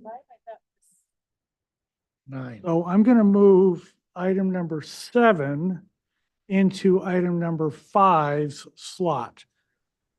Okay, so not this project. This project we're gonna hear is number 4, but after this, we're gonna hear item number 7 because of potential quorum problems. Item number 4, Stepping down. okay, very good, thank you. 1787 Fernald Point, please. Now, we saw this a while ago. It got approved, different architect, different landscape architect, correct? No, same architect. Oh, okay. And This is you're, Barbara. Am I presenting or is Eric? we're not presenting your project, so who do you want to have do it? Please. I think it's me. Yes. Okay, so you saw this project almost exactly 2 years ago and approved it. We've been building it. We took the second story off of an existing structure and kept quite a bit of in fact, all of the old footprint, and had approval for this tower that you see in this elevation on the top left of your screen. Since that time, 2 or 3 things have caused us to ask for this revision, and we really don't want to be the fisherman's wife, so we'll try to keep this the last time we come to you. I think the reasoning we're requesting these changes are we had no insulation in the roof, especially in the great room that you see on the right with the arched fenestration. And in the process of putting the lower roof on the existing plate for the second floor, we had to reinforce the plate. Both of those caused the roof on those 2 structures to raise slightly. And in the process, that would have raised the terrace level on the second floor in the roof deck. Maybe if we come to the second floor, well, maybe the rear elevation will be the best way to describe that.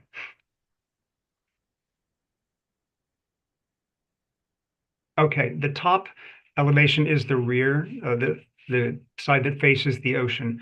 And so in raising the deck slightly, several other less functionally driven but more aesthetic driven requests came from our owner.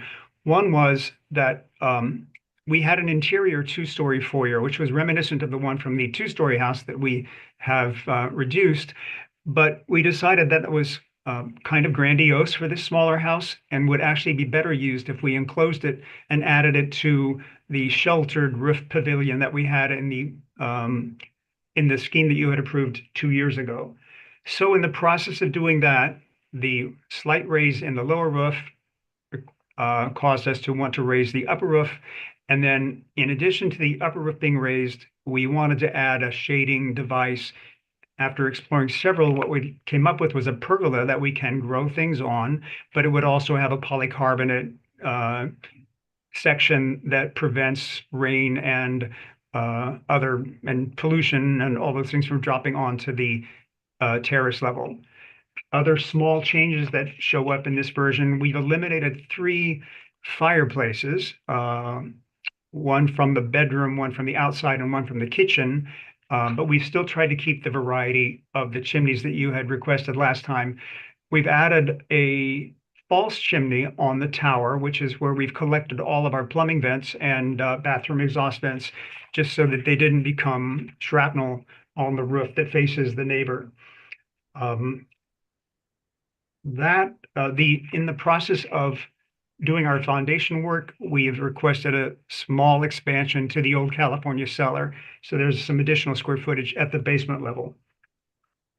And in the rethinking of the upper terrace, we've raised the side walls to provide privacy both to and from the side neighbors. So I think you can see it if you can zoom in on that second level terrace, you'll see that the sidewalls on the left and the right are now 4 feet.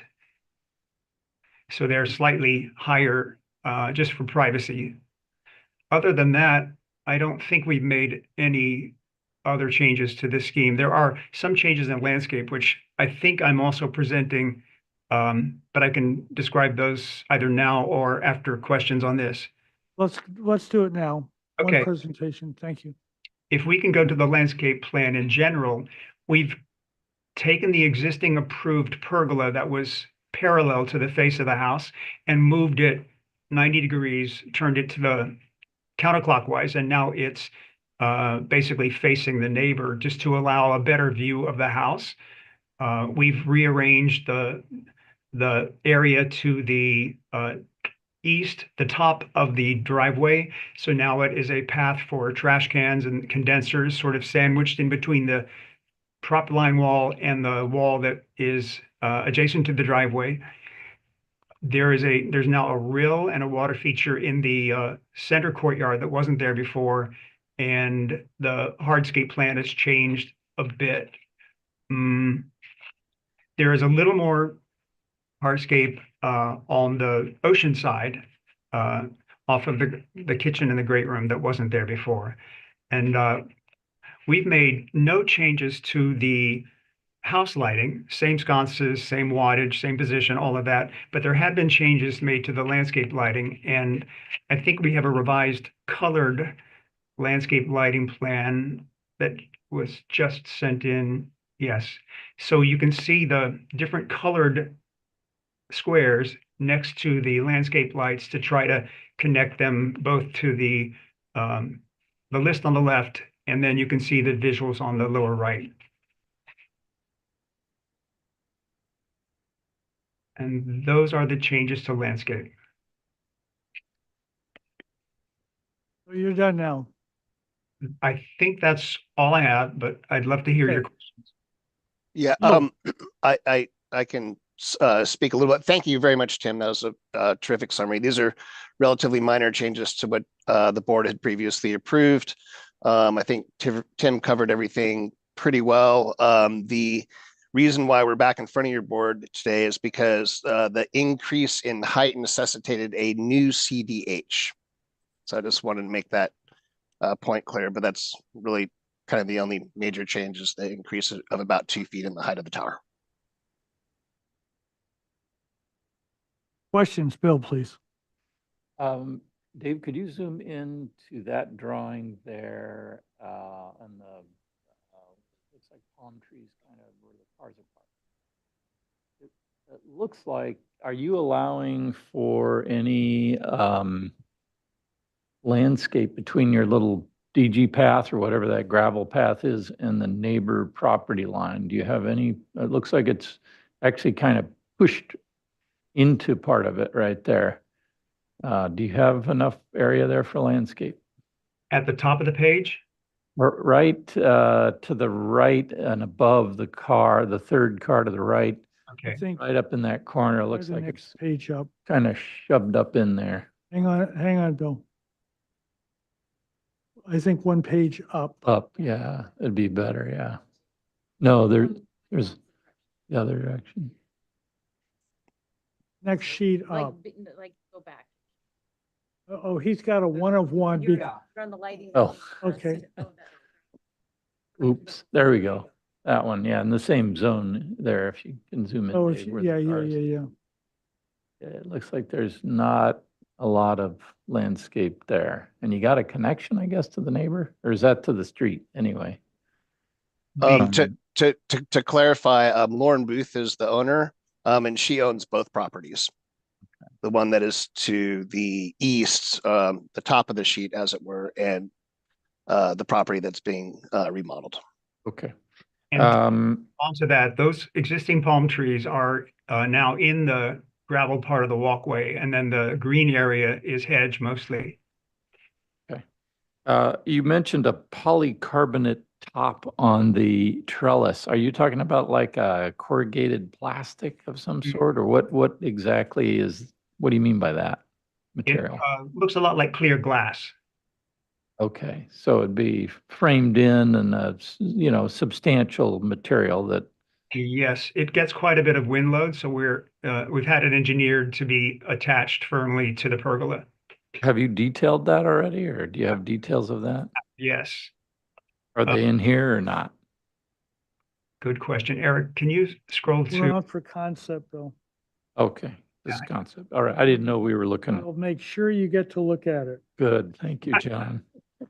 Okay, and I would then, not want to deny him. and then my last comment is, have you installed the roof? Because you could maybe do an O'Hagan vent versus a dormer vent like you show there. Might look a little better. I don't know if you've done the roofing yet or not on it. The elevations show kind of a large dormers. Oh, And had you well, thought about doing O'Hagan concealed vents in the tile?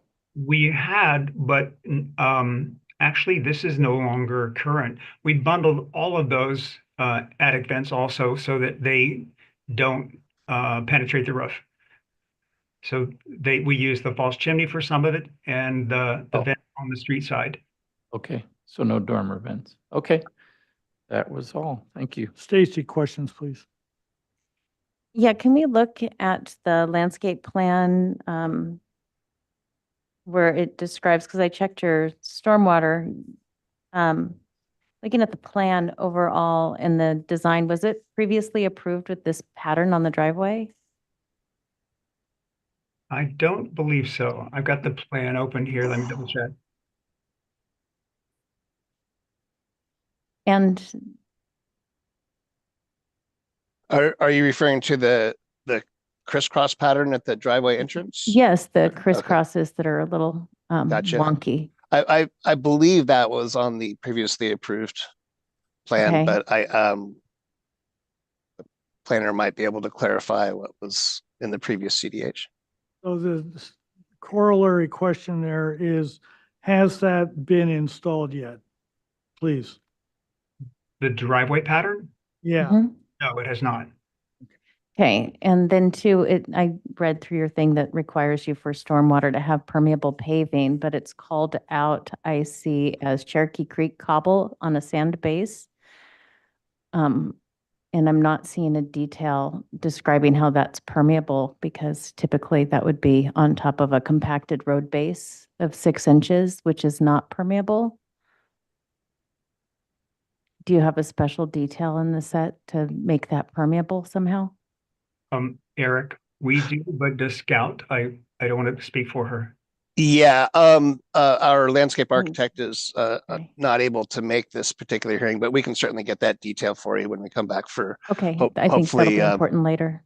Sure, yeah. And if it's possible, we can certainly come back for preliminary and final, if the board is willing to do that on the next round. Great, those are my That detail. questions. Okay.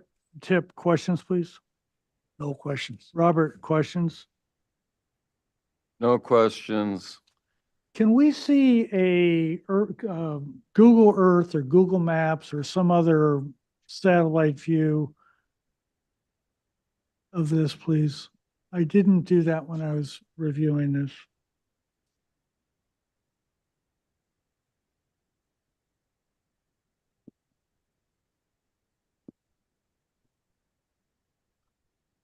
Explore now.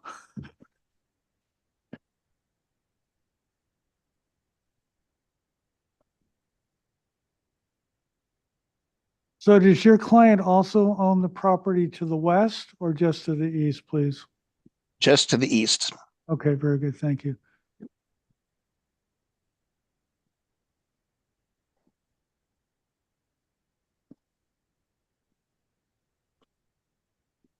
And I'm concerned about the driveway lighting a little, so can you just go up? I just want to see what it is. Move the drawing down so I can see farther to the north. Okay, okay, okay. Okay, that's my only question. Public comment, is there anybody that would like to address the board on item number 4, 1787 Fernald Point Lane, please?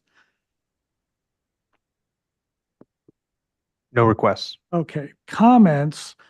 So we're on for concept. It's gonna need a preliminary final and a new CDP, coastal development permit, right? Whatever the CDP.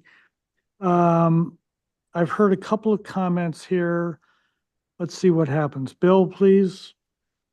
Yeah, I think I'm generally okay with the raising of the tower element there. It seems to be still in proportion to the rest. I would say in terms of the site work, the landscape, and the chimneys look fine too. I don't have any problem with that.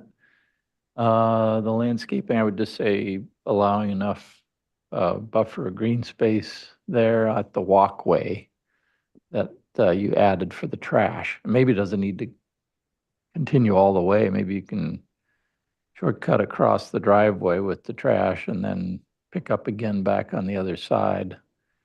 But just allow enough buffer there in case the property gets sold next door. And they're two separate properties, but I think, and then I'd like to see the details, obviously, of the polycarbonate top. So I'm a little curious to see how well that weathers and looks, and don't want it to fall apart. That's it. Thanks. Stacy, comments, please? Mainly having to do with the driveway and the driveway pattern. I would suggest having the crisscrosses sort of make a little more sense and be uniform as they come down. I see that it's directed towards a set of steps, but perhaps rethink that. But also to the permeability, I do love the look of the stone, and I'm generally in supportive of doing the stone paving, but I know oftentimes to do that, it's not really permeable. Just setting it on sand is not going to be enough, so please look at that. And then also to the Australian plants on the ocean side, anything of the Australian natives, a lot of those do not do or fare well in direct coastal zones. So please just reconsider some of your palette on the ocean side. Even though I know it's low water use, it doesn't love direct salt spray. Yep. I I can support the height increase. Thank you. Robert? I can also support it. I know that's a very dense neighborhood and, I just worry a bit about privacy issues, but I can support this. Thank you. I have no trouble with the height increase either. I think that it's going to be a nice project. Having said that, as everybody on this board, and Tim, I think you know as well, I am concerned about lighting. Now, one of the things that happened, I think it was last week or maybe 2 weeks ago at the Montecito Planning Commission, was that they reviewed a proposed change to the lighting ordinance. And one of the comments they had is no lights shining towards the ocean. And you have 3 or 4 or 5 or 6 lights, even though they're down lights down on that rock wall. The thing that's remarkable about Montecito is that it's essentially black, except where we need to walk. And I think that that could potentially be contrary to the intent of that provision that was just done. I'd like to ask you to review that and see if you could eliminate that or significantly reduce it. Maybe it's just where there's a pathway. And then also the driveway seems to have a number of downlights. What I was hoping to find on the Google Earth was that there'd be substantial hedging and things to the west that would block out any of that light coming up off the driveway. I didn't see it. If somebody owns the property next door and something's in the middle of the total ownership, I'm really, if they want to pollute themselves, as long as it's fairly low anyway, I'm okay. Could you please take a look at that lighting that's there, particularly towards the west property, and make sure you've got it down to as low a level as you can live with for safety reasons.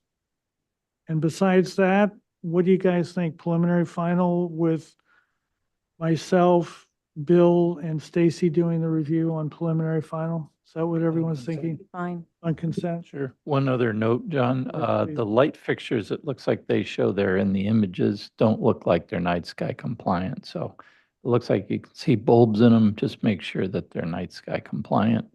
And you can't see the light fixture. Are you seeing them in there?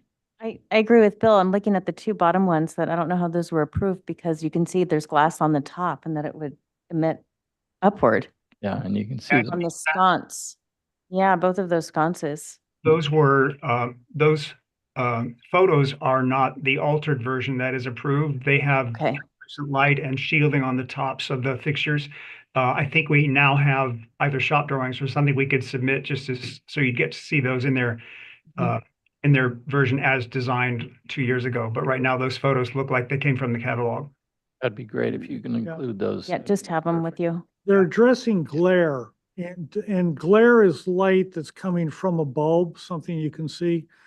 And the planning commission, and I think a lot of people beyond the planning commission, want to eliminate glare. So everything is now talked about downward facing. So just review everything. Let's try to keep it down, and we'll see you at consent when you get back to us. John, may I ask one more question about Sure. the lighting? In both the beach side and the street side, all of those pink squares on the lighting plan are path lights. They're below the knee. Should I know. we address a lower wattage or maybe a different head on the fixture to make sure that the beach or the street doesn't see them? Will you have an opportunity to be up here in a little bit? Yes. Yes. Why don't you take a walk along this section and you'll see what I'm talking about at night. I don't know when the low tides are. The tides have been crazy recently. But I think you'll see it's black out there, and the planning commission specifically said no lights towards the ocean. Okay. Okay? Let's see, we then remove those or radically move them away so you could not see them from the beach. Yeah, very good. That's all. Thank you. Thank you, Tim. Okay, thank you. We'll see you later. Okay, so Thank you. item number 5 is being continued. We have potential quorum issues with item number 7, so I'm going to move item number 7 into the next item. And we have 1 or 2 people that can't attend this. Dave and Bill are out, so we're down to 1, 2, 3, 4. Okay, so is there somebody here? There's a memo on item number 7. Okay, please note that this project has undergone significant redesign since it was last heard at MBAR 5/18/23. Due to this redesign, the arborist report that was previously reviewed by the board is currently being updated and has not been resubmitted to planning and development. This project is still waiting approval from the Monterey Sanitary District and the Public Works Transportation Division. Now, just to remind everybody where we are, there are actually 2 projects on Mariposa, a very large one that was a remodel of a Spanish-style house, and then in essence, a guest house or something, gym, directly to the north of that. That's this project that we're looking at right now, okay? So somebody from SEPS or? Yep. Okay, whomever. Good afternoon, Chair Watson How are and you? members of the committee and board members. Thank you for arranging yourselves to make sure there's a quorum for us. I'm Steve Welton with Steps Land Use Consulting. I'm here with Mark Rios and Nick and the rest of the Rios team here in support. We're currently, as you mentioned, working with Sam Brodesson on the land use permit. Your board last saw this design in 2023 in May, had a site visit. As it was pointed out by Sam, there is a change in the design. However, it's a reduction. We're going from 2 stories to 1 story in the same general location. We're going from 91% FAR to something like 53% FAR. So all going in the other direction. With regards to the arborist report, right now we have 1 oak tree that was being removed. That was part of the previous project. That's the same as we are today. The only thing we're looking at is if there are any potential impacts from our wastewater design that might impact a couple of more trees. If so, we'll plant additional ones. But right now we're planting based upon expected impacts to 2 oak trees with 2 48-inch box. So with that, I'm going to hand it off to Mark to go through the revised design. Great, thanks, Steve. This is Mark Rios. I'm here with Clarence and Nick, who are the landscape and architect leads on the project. Basically, what we've done is based on the comments from our site walk about a year ago. And several of you sort of walked around the site with me. This project is in the same location on the site as it was before, and the buildings and rooms and the pool are basically in the same positions. Last time we came in, we were at 3,900 square feet. Now we're at 2,200 square feet. The issues that I think you had concerns about last time really were about building height. We talked a little bit about the roof terrace on the second floor. We were looking at proximity to trees, and you had some questions about clarifying the architectural style. Over the last year, we've worked with the owner and reduced the program of the project. And in that sense, we've been able to reduce the mass of the overall house. The house last time was 28 feet and 10 inches, and now we're down to 17 feet and 4 inches. So it's really come down in scale. And we've also really looked at having a much more of a minimal architectural design solution.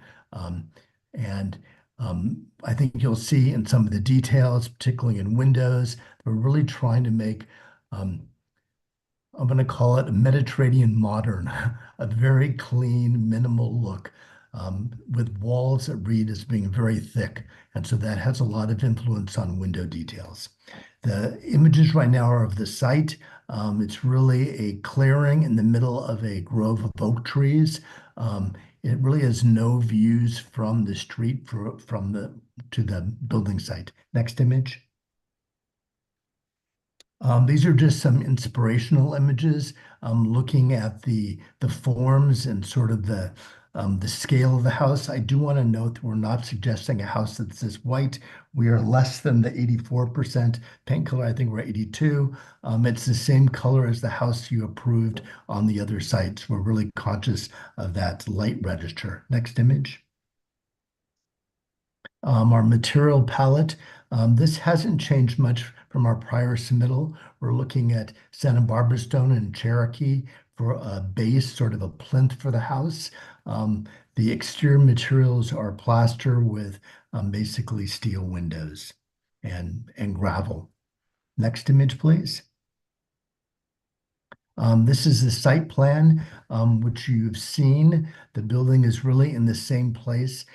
We've spent a lot of time on site with the owners to really nestle it in between all the existing trees. So the pool is basically in the same place. The garage has moved a little bit from the prior design, but one of the, I think, improvements is there isn't as much of a grade change between the garage and the parking courts to the main level as there was in our prior scheme. We used to go down not quite a flight of stairs, but almost a flight of stairs. Now there's a much more of a spatial sort of connection between those two areas. Let's go to the plan.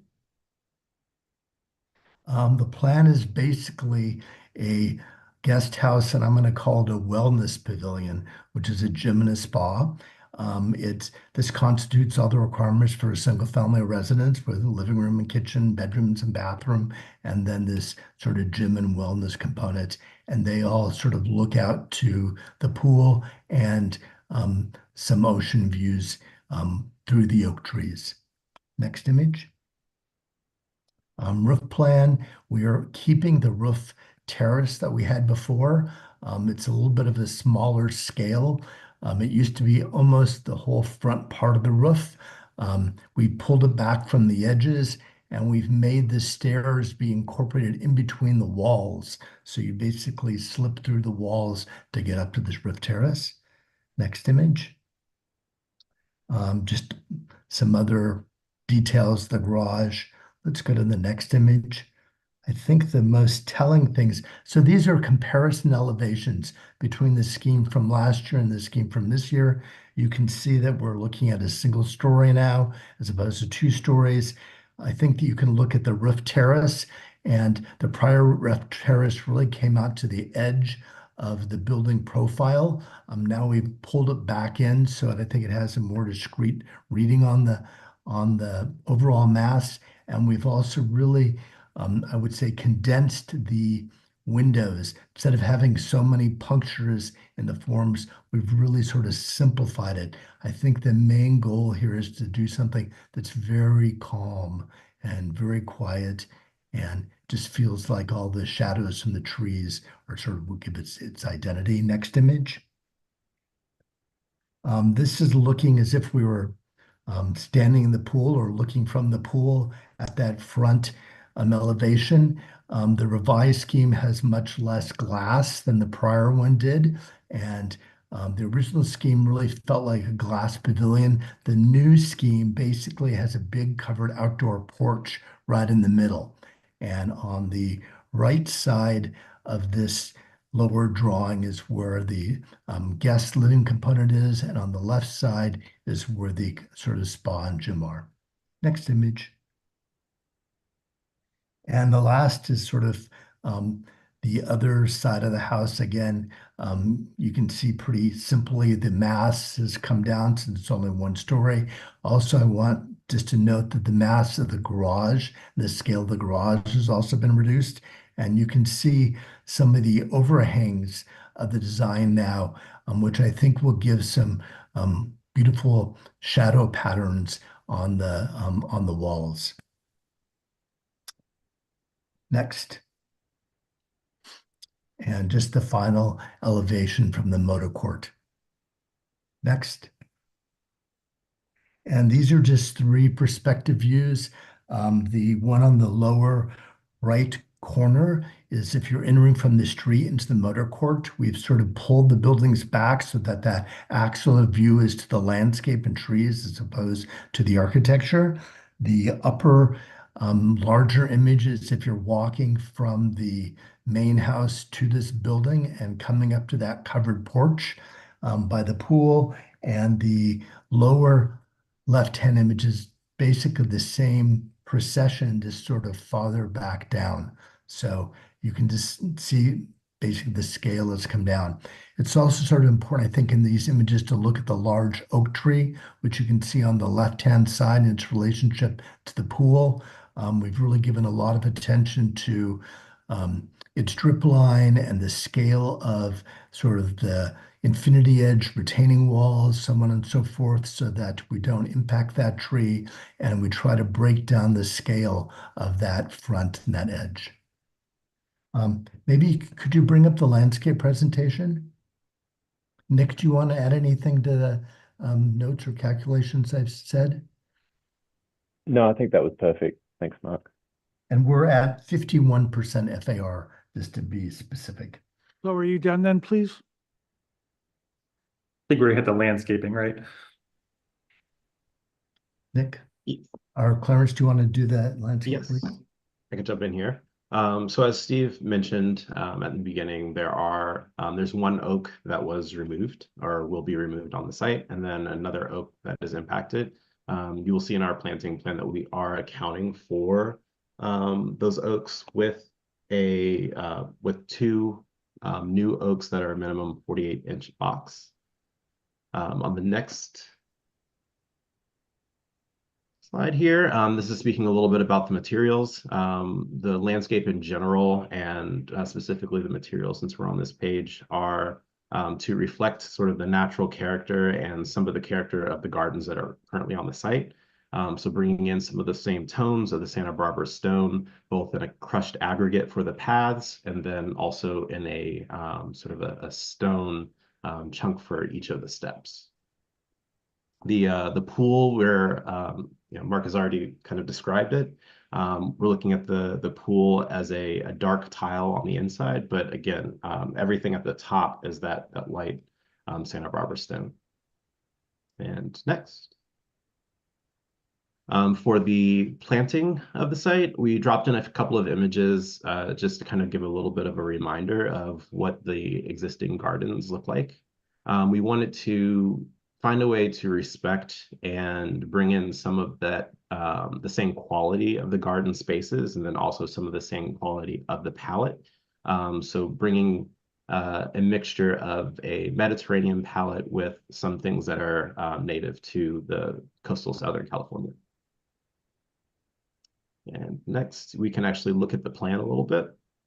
So the forms in the landscape are sort of a mediator between the very formal landscape that was based on a grid based off of the property line to something that begins to twist and mimic some of the forms of the architecture. We are maintaining some of the clear space in the garden rooms that are in the current garden design. Again, celebrating the sort of the canopy and the idea of being underneath all of these oaks and how magical that they are on the site. And if you go to the next slide, this is where we start to get into a little bit of the lighting. Actually, you can go to the next slide to look at the lighting plan. Easier. We try to take a minimal approach with the lighting, which is expected, and using a combination of some downlights in areas where we wanted to have a little bit of light at the entryways, but most of the light is in grazers along the driveway. We have a couple of path lights only at areas where there are stairs, and then a couple of step lights along the embedded stairs that are in the plinth of the architecture. So we tried to, again, be very minimal with the lighting and really focusing in areas where there is egress or stairs, mainly for safety. And I'll go ahead and end that there. So That's both of it. you are done, please. Yes, we're done. Thank you. Thank you. Questions, Tip? No questions. Robert?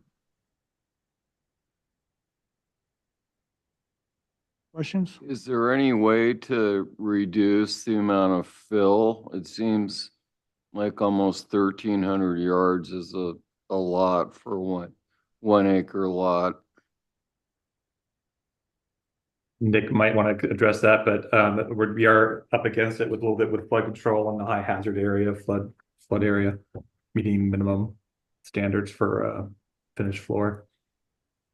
Yeah, exactly. The required elevation that we've been given from flood control is creating the size of the plinth, which is creating the majority of the fill that's required. So it's a flood control minimum FAR floor level, I mean. Correct. Okay, no more questions. Stacy, please. I'm having a hard time understanding your planting plan because it's just a few hatches and some lists.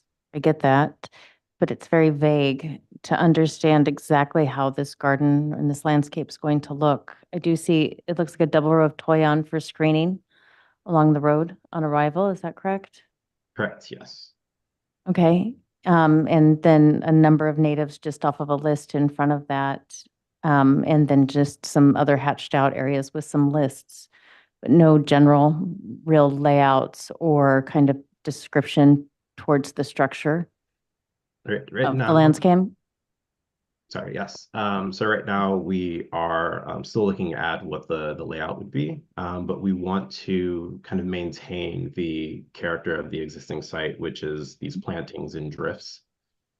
So it wouldn't be just kind of a mix of everything all together. We would be looking for opportunities to kind of keep things in a color block or a drift of color.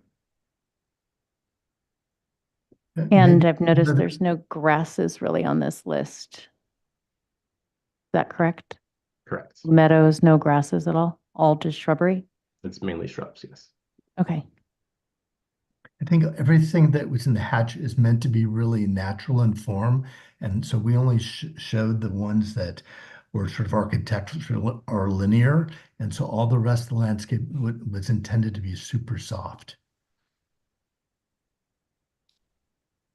And I have no questions. Public comment, is there anybody that would like to address the board on item number 7? There is no address assigned, but it's on the agenda 0 Mariposa Lane, please. No requests. Okay. So we are on for preliminary today. Let's see what we got. Tip? Okay, yeah, I think that by going to a one-story project and I think it's, I like the scale and the placement and the detail, and I think it's a beautiful project. So I think that we should move this forward to preliminary approval today. Robert, please. I agree. I think the one-story version is really appreciated, and we should move it to prelim final if we can do that.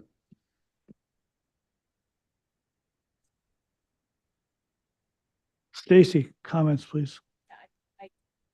I generally approve the architecture. I think it's lovely. I think it's going to be nice. It's a huge asset, especially I think doing the pool dark is a nice contrast. Lovely feature. The landscape in general, I agree, the lists are good in terms of palette and using the Toyon for the screening. But in the next stage, when you come back, perhaps more information in terms of how the garden will really look and how it'll be laid out. And I also like this project. I liked it before, and what a remarkable piece of property too. So, do I have a motion for preliminary approval, please? Yeah, I'd like to make a motion for preliminary approval as submitted. Is there a second, please? Second. Any other comments? All those in favor? Aye. All those opposed? Thank you all. Nice job. And final on consent. Final on consent, yeah. Thank you. By all Thanks means. so much. Appreciate that. Thank We're now back on normal agenda, sort of. Item number 6, please. This is, I think, the second time we've seen this. Yes.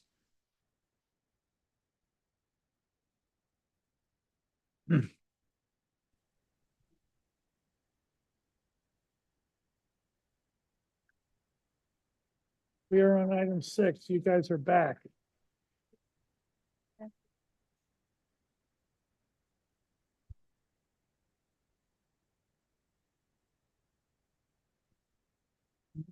It's already there. It's already there. Okay. Okay, so item number 6, is there anybody here to represent this project? Yeah, hi, Nicholas Salakian here. Okay, very good. So let me see what the comments were. MBIR expressed concerns regarding the floor area ratio overage and massing of the structure, provided a neighborhood FAR study depicting all adjacent structures. Submitted conceptual plans are not sufficiently developed to allow for substantive MBAR comments. Provide additional detail on site plan and elevation. One member recommended that the project be reviewed by the Homeowners Association. So, Nick or Nicholas, I'm not sure what it is, you're up. Hi, yeah, so it was our understanding that we would come back for conceptual and then go to the Ennisburg HOA, and that was the typical process. Okay. And so after the last meeting, we changed the massing. We took off some of the square footage, made sure that it's like pushed back on all 4 sides at the second level, adjusted the driveway based on comments as well, and added some further detail and materials and further detail to the elevations that I think kind of help articulate a bit better what we're trying to accomplish. But yeah, again, we're we're kind of focusing on 2 kind of major items, the massing and the FAR, and I think, you know, wanted to kind of discuss how some of our architectural moves are, you know, helping to kind of mitigate some of the FAR numbers, particularly using massing, form, scale, materials, and landscape. And it's our kind of next steps after this would be kind of to come back with more, civil and landscape and further detail, but we wanted to make sure that we didn't go kind of too far down the line without, getting proper feedback. Okay, so if I could help direct this a little bit, can we take a look at this sheet of FAR? And then I did send over our form and they did fill it out and we can look at that. So we're at 183 here. Mhm. And there was a FAR compatibility neighborhoods. There we go. So, and it's easier if we just go right down to the picture down on the next sheet. So there we are, okay?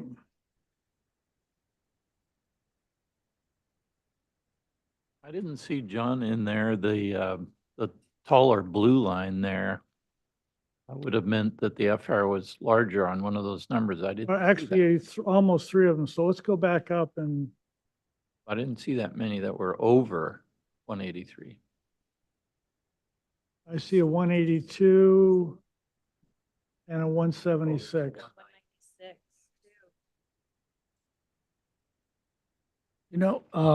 Let me ask you a question because these numbers mix between gross and net. So how would that, should it be all net instead of gross and net? Okay, so here's the deal. Here's the deal. So the worksheet that was developed in 1992, or the numbers that were developed in 1992 were based on inside face of exterior wall, net. The place that, where it says county assessor is from, you go to the county and they do it based on gross. So to account, sort of to adjust it, the difference between the two, David, if you could just scroll up a little tiny bit, you'll notice right there, it says gross to net conversion, 7%. I mean, there's nothing magical about it, but it's probably about right.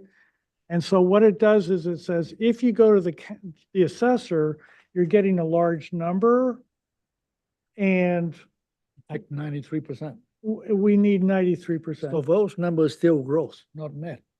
So the FAR in this third from the right-hand column is the assessor number, and then the FAR in To the last column is net. has been converted to net. I see. But how did this start happening? Well, This isn't how we've been doing it. well, this is about the fourth project now, and I showed you this, and then several projects, including one that Bill did, that we're not seeing today, but, and then several other projects, including one that was up, I don't know. We've been doing this for a while. Can we go down to Standardize it. the comparison? Yeah, stop right there. And so it's 20 properties, and it's looking at the neighborhood. So 65. And we go by 65 or 75% or 110. Well, 110 is in Is, the case max. way Right, down. right. low Right. For this. It's at 80, the orange line is existing. The red line is proposed, the vertical lines. The red line going horizontal is 110, and 75% of the neighborhood is the purple line going horizontal, and green is the 65%. Okay. Okay? Very clear. John, I thought as a board, we decided not to do that. We decided not to have a fixed number to say it's, can only be 75%, it can only be 35%. But this would provide us the information. So And that's 7%. if you have another number, I'm happy to put any number you want there. I think before we just, for years we've been doing it. I'm just concerned that changing. Okay? Well, I mean, I see this as an additional tool, actually. I don't know if we're necessarily basing our information solely on this. Right. You know what, I'm seeing this more or less just a tool Yeah. that helps me have a better understanding of the neighborhood, but I don't think that we have decided what is the right, is it 65%, 75%, 85% the right? It's just mainly just maybe to help understand the neighborhood a little better and how to read the neighborhood. And that's what I'm kind of seeing it. Still use our same instincts that we've used all along for So this isn't cut. This is No, just like, another so we have tool better, for traffic, I think. okay, we can move on to the presentation. And then I think the elevations are probably, A side plan. Yeah, so the survey shows the existing structure and driveway, and then the next page shows the site plan and the kind of where we're moving the entrance and the driveway, reusing a lot of the existing olive trees on the site to line the driveway. Yeah, and then the elevations, as you click through, kind of show the kind of development of the massing with the materiality, as well as how we plan to use landscape and green roofs to kind of soften that massing as well. And just tie it into the site. So much about it is kind of setting up views of the ocean, of the existing site, of the trees surrounding the property. So I think yeah, like the discussion previously, it was our kind of intention to just kind of bring up the fact that we know we're aiming for a very high number, but there obviously is some level of ambiguity in just using purely FAR as a determining factor. And so kind of we're trying to use the landscape and the massing here to kind of camouflage and kind of conceal that in a way that's sensitive to the neighborhood. So the next slide as well shows the other two. Kind of using the partial elevation or the partial basement clad in stone, and then the two levels above. It's what we're showing here is like a Palomino concrete.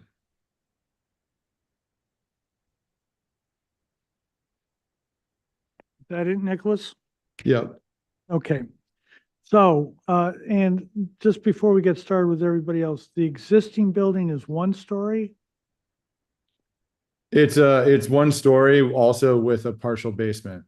Okay, very good. So this is a brand new 2-story structure on this property. Correct.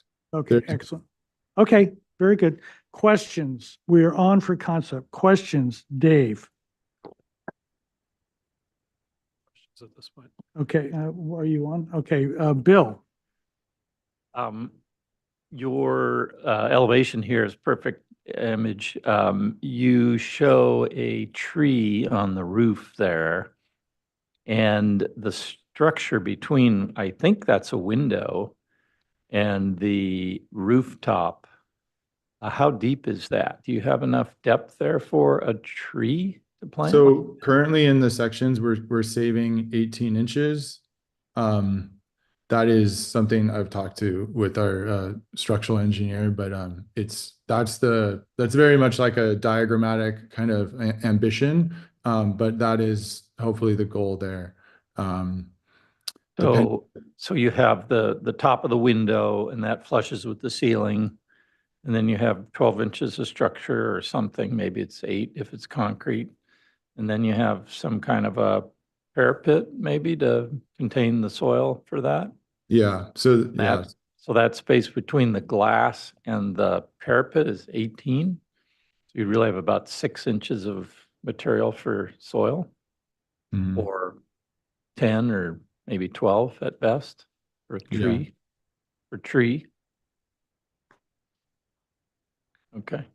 So if we Um, need more, yeah, it's. Okay, it and will- what are your floor to floor heights, or maybe your ceiling heights? Maybe that'd be a better question. What's your ceiling Well- heights, upper and lower floors there? So, as of, about an hour before the meeting, we were reviewing our, height calculations. And I think we're showing here, 28 and 14, 14 kind of floor to floor, if you will.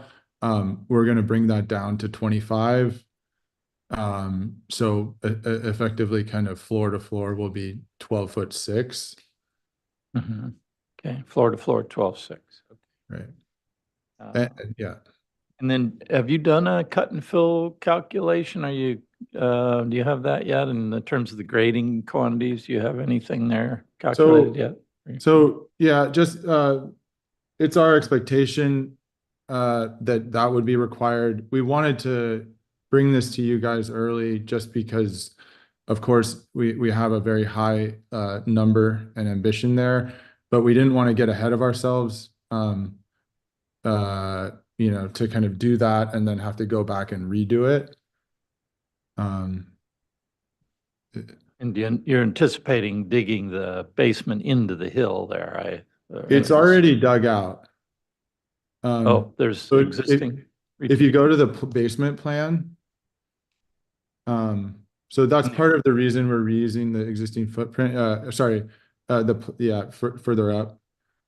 The existing house basement, Yes. you're gonna use that. Down one, yeah. So the wall, all along the west and the south and a portion and a portion of the, east is existing, as well as the caissons. So That's that grade, lighter material that we see there maybe around the perimeter. Is that existing? that's just kind of showing like a kind of dirt hatch, but Oh, okay.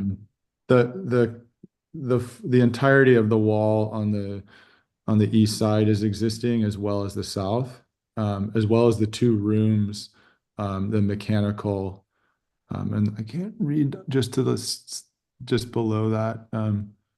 Okay, all right. So, so we're really trying to be sensitive to that as much as possible, and that's part of the reason we're reusing this, partial basement and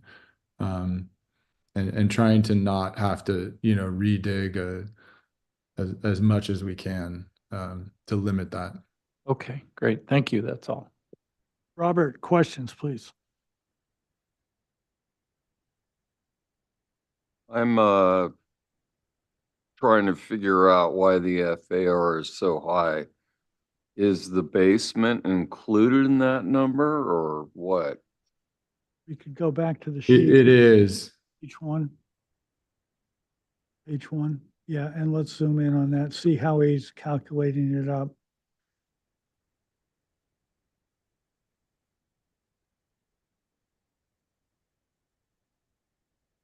I see.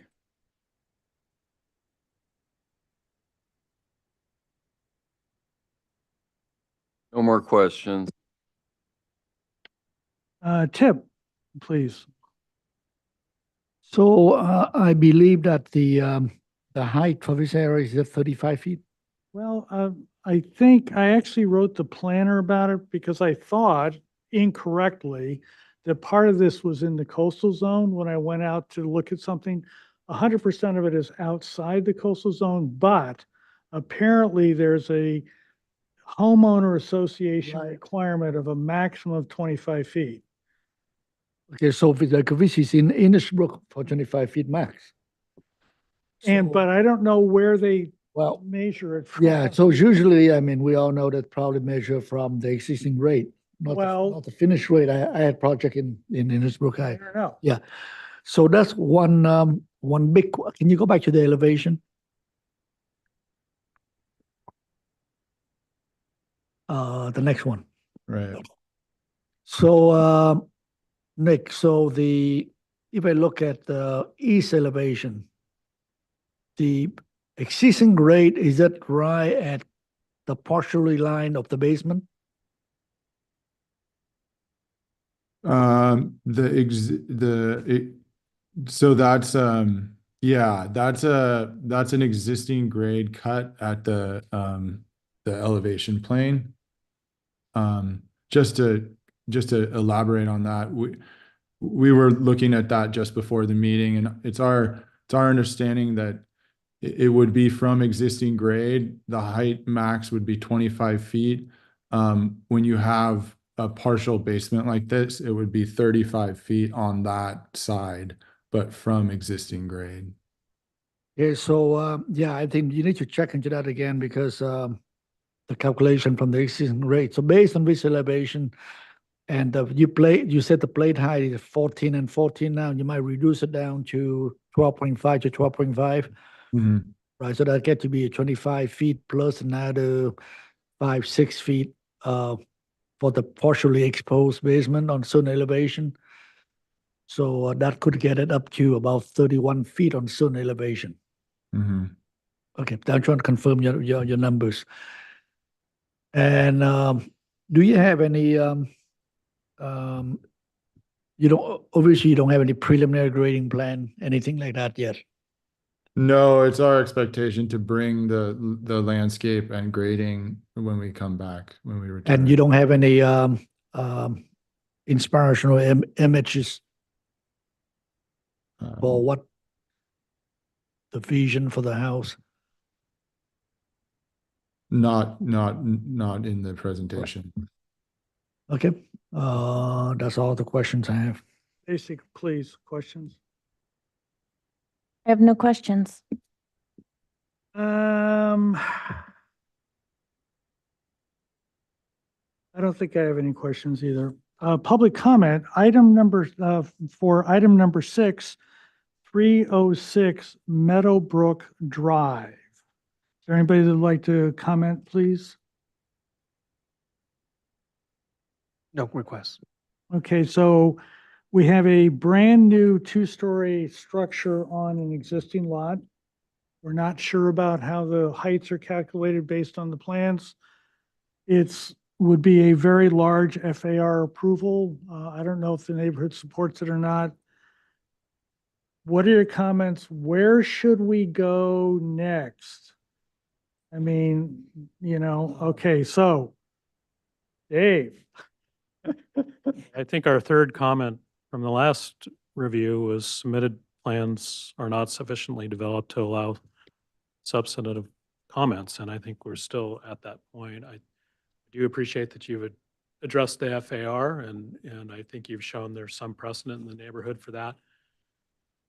But when you are asking to exceed the FAR by 84%, you have to justify that. And you're talking about mitigating with massing and landscaping, but the drawings you're showing us aren't demonstrating that.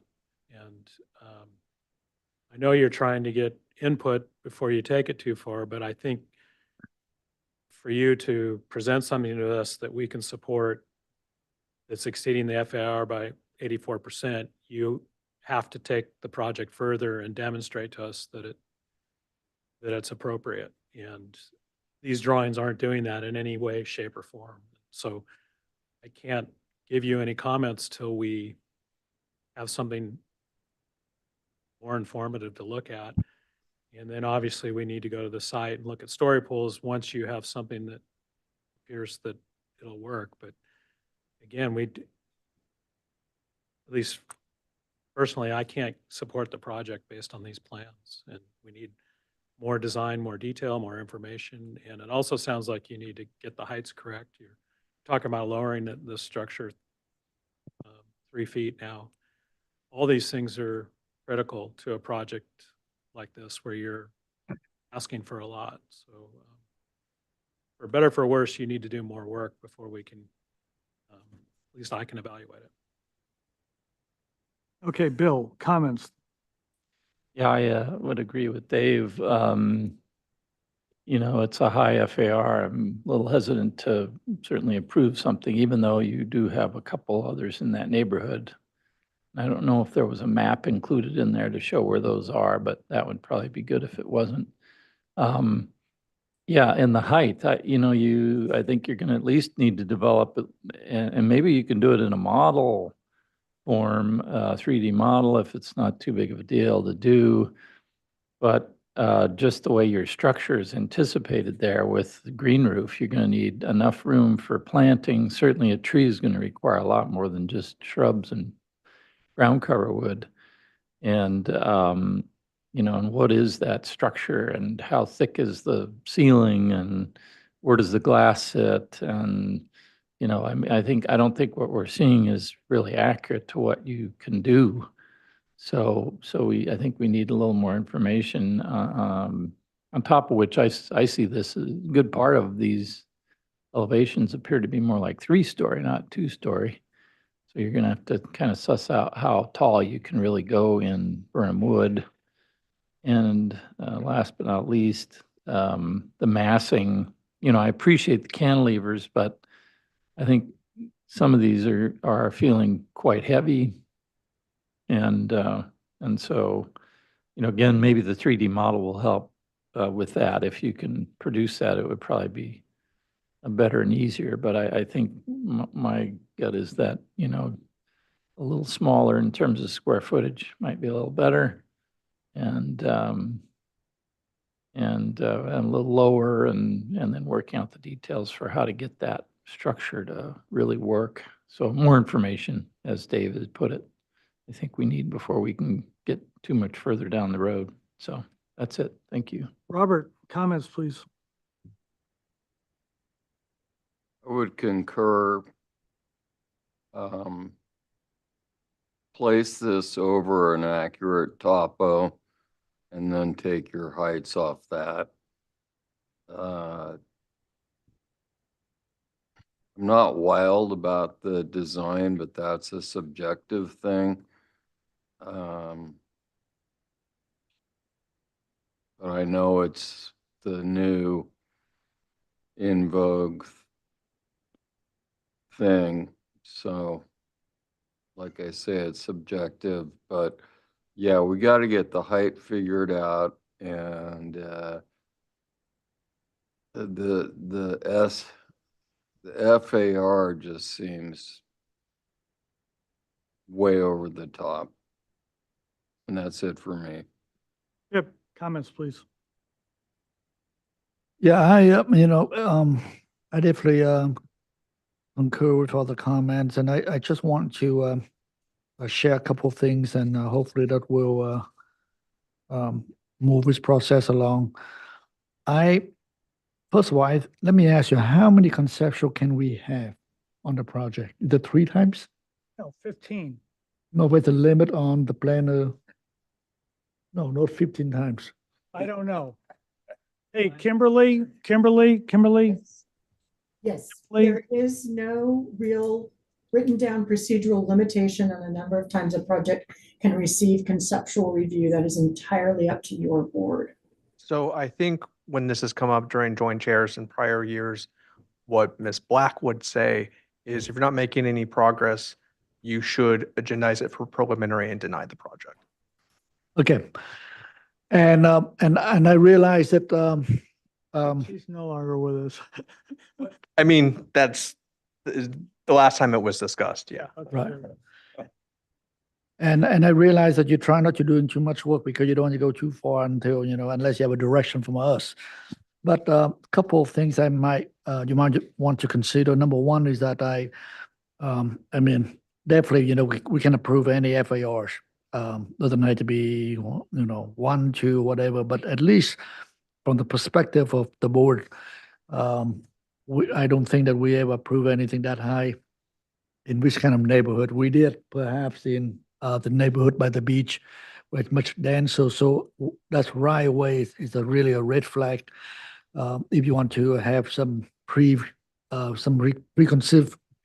comments about the FAR. So 1.83 is really, really high for a neighborhood like Innisbrook. Number 2 is that, as mentioned at the last meeting minutes, that this is in Innisbrook and it had to go through Innisbrook first. It's pretty much every project in that neighborhood had to go through the Innisbrook HOA before I come to this board. And so we would recommend you to do that. Number three is that I think that you just have to really design out, design the project, get some inspirational images, do some site studies and some renderings and coming in. So make sure that, we can clearly have a better understanding of the project and the fire department turnaround. All those things are important. And also the height, the height limitation is definitely a big thing. It had to be worked out. Right now, I'm not sure that even if you lower the height, it's workable or not. And then, as Bill mentioned about having drawings, showing drawings, I want to make sure that with a clear understanding of how things go together, so that way we know that the design is workable in terms of the proportion of the openings and so forth and so on. As right now, everything seems pretty tight, and I'm not sure is that doable or not. So I think they should come back with those items and show to the HOA and then come to us. I think that's a sequence of this project.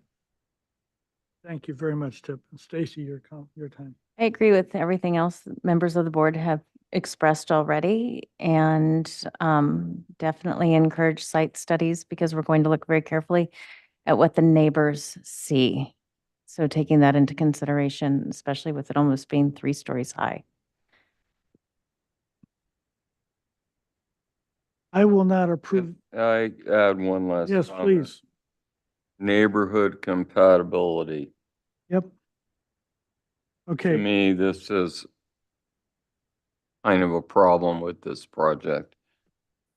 Okay, so the reason we do the neighborhood compatibility studies is for me anyway, is to figure out whether or not it's in, what I would say, is it in there? And I don't see that. I'm surprised that there's 3 properties that are as large as they are, because I don't know any board that's ever approved projects that large in this area. So I tend to think that the calculation is done incorrectly or something, or a lot of people have been doing a lot of mischief that we don't know about. That's number one. So as it turns out, I'm purposely trying not to take on new work and stuff, and I'm going to actually going out. So I have some free time. So I'm going to go on out and take a look at the FAR on this. That's number one, and just verify these numbers. Number two, there are 6 people here tonight. While I don't know the exact history of everybody here, I'd say we all have at least 30 years of experience. So that's 180 years of experience sitting on this board. And I don't think there's a single person on this board that would say these drawings could be turned into a real building. There's just too many things about floor thicknesses and running ducts and roof drainage and all kinds of stuff. So where I'm going with that comment is, I think I applaud your enthusiasm, but I think you may be better off finding somebody to work with that has a significantly larger amount of experience than you do. And perhaps he or she could guide you on the next step. My guess is that the FAR is not that high. And my guess is that when you actually do the height calculations accordingly, this building's going to be probably 80% as high as it is now, maybe as low as 70% as high as it is now, when you figure out all that other stuff that has to work for a piece of architecture. So I think, if you want to come back, you have the right to, as they say, petition the government. But I would strongly encourage you to consult with someone that has more experience than you do, and perhaps going to the HOA and getting them on board with you. That would go a long way to helping it too. So besides that, I don't have any. It just on that issue, the reason I brought that up, because I got, personally, I got 3 comments from 3 different neighbors in that neighborhood. Was kind of alarming about the size of his house. And even though I was not at that last meeting, but they did ask me and they asked, has Ambar looking at this project? So it seemed like no people heard about it, but they don't know anything about it. Okay, Can I just clarify, because we are in touch with the HOA there, and yes, please. they've requested that we go to MBAR before them. And so we're actually getting the same feedback from both sides, but I just wanted to, I think you're going to find it's a significantly easier project to approve if the FAR is reduced importantly and the height is lowered. But so good luck. It is not our job to design your project for you. Good luck with it, and we'll see you when you get back. Okay? thank you. Thank you. Okay, item number 8, last item tonight. 1439 Irvine Lane, they are on for preliminary final, submit neighborhood FAR study, note exterior reflectivity of roof on plans, restudy and unify fenestration, add lights or remove lights on all windows and doors, restudy motor court, consider reducing number of medallions, scoring, adding landscape pockets, enhance the sense of arrival. There was a memo on this project. The planner had no comment. And I don't know who's representing it, Mr. or Mrs. Clear. Hi, this it's is, hey, how's it going? This is Kevin Mishniak from Clear Architecture. Kevin, okay, very Yes. good. So,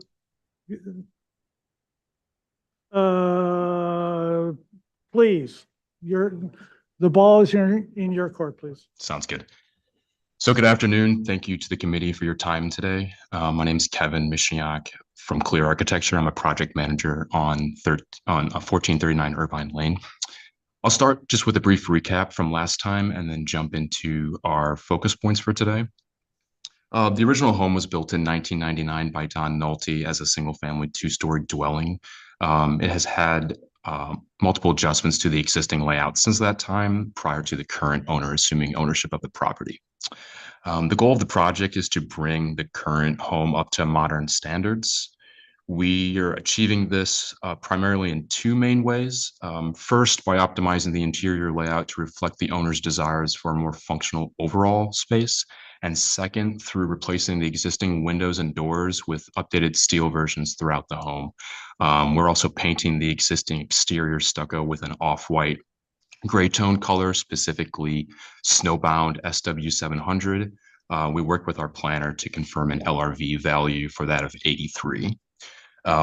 We are not changing the form of the home. We're not adding any height, nor are we proposing any new landscape around the house.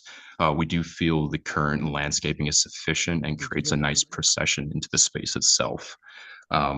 If you'd go to page 29 of the PDF, I want to start at the front of the home. You had some questions at the last meeting about entry and the motor court. So sorry, these are broken up a little bit. What's the page? It's sheet number? drawing A801. So there'll be a series of renderings. Yeah, just a couple. Yeah, right there, exactly. So the top image is the existing. The bottom image is the proposed.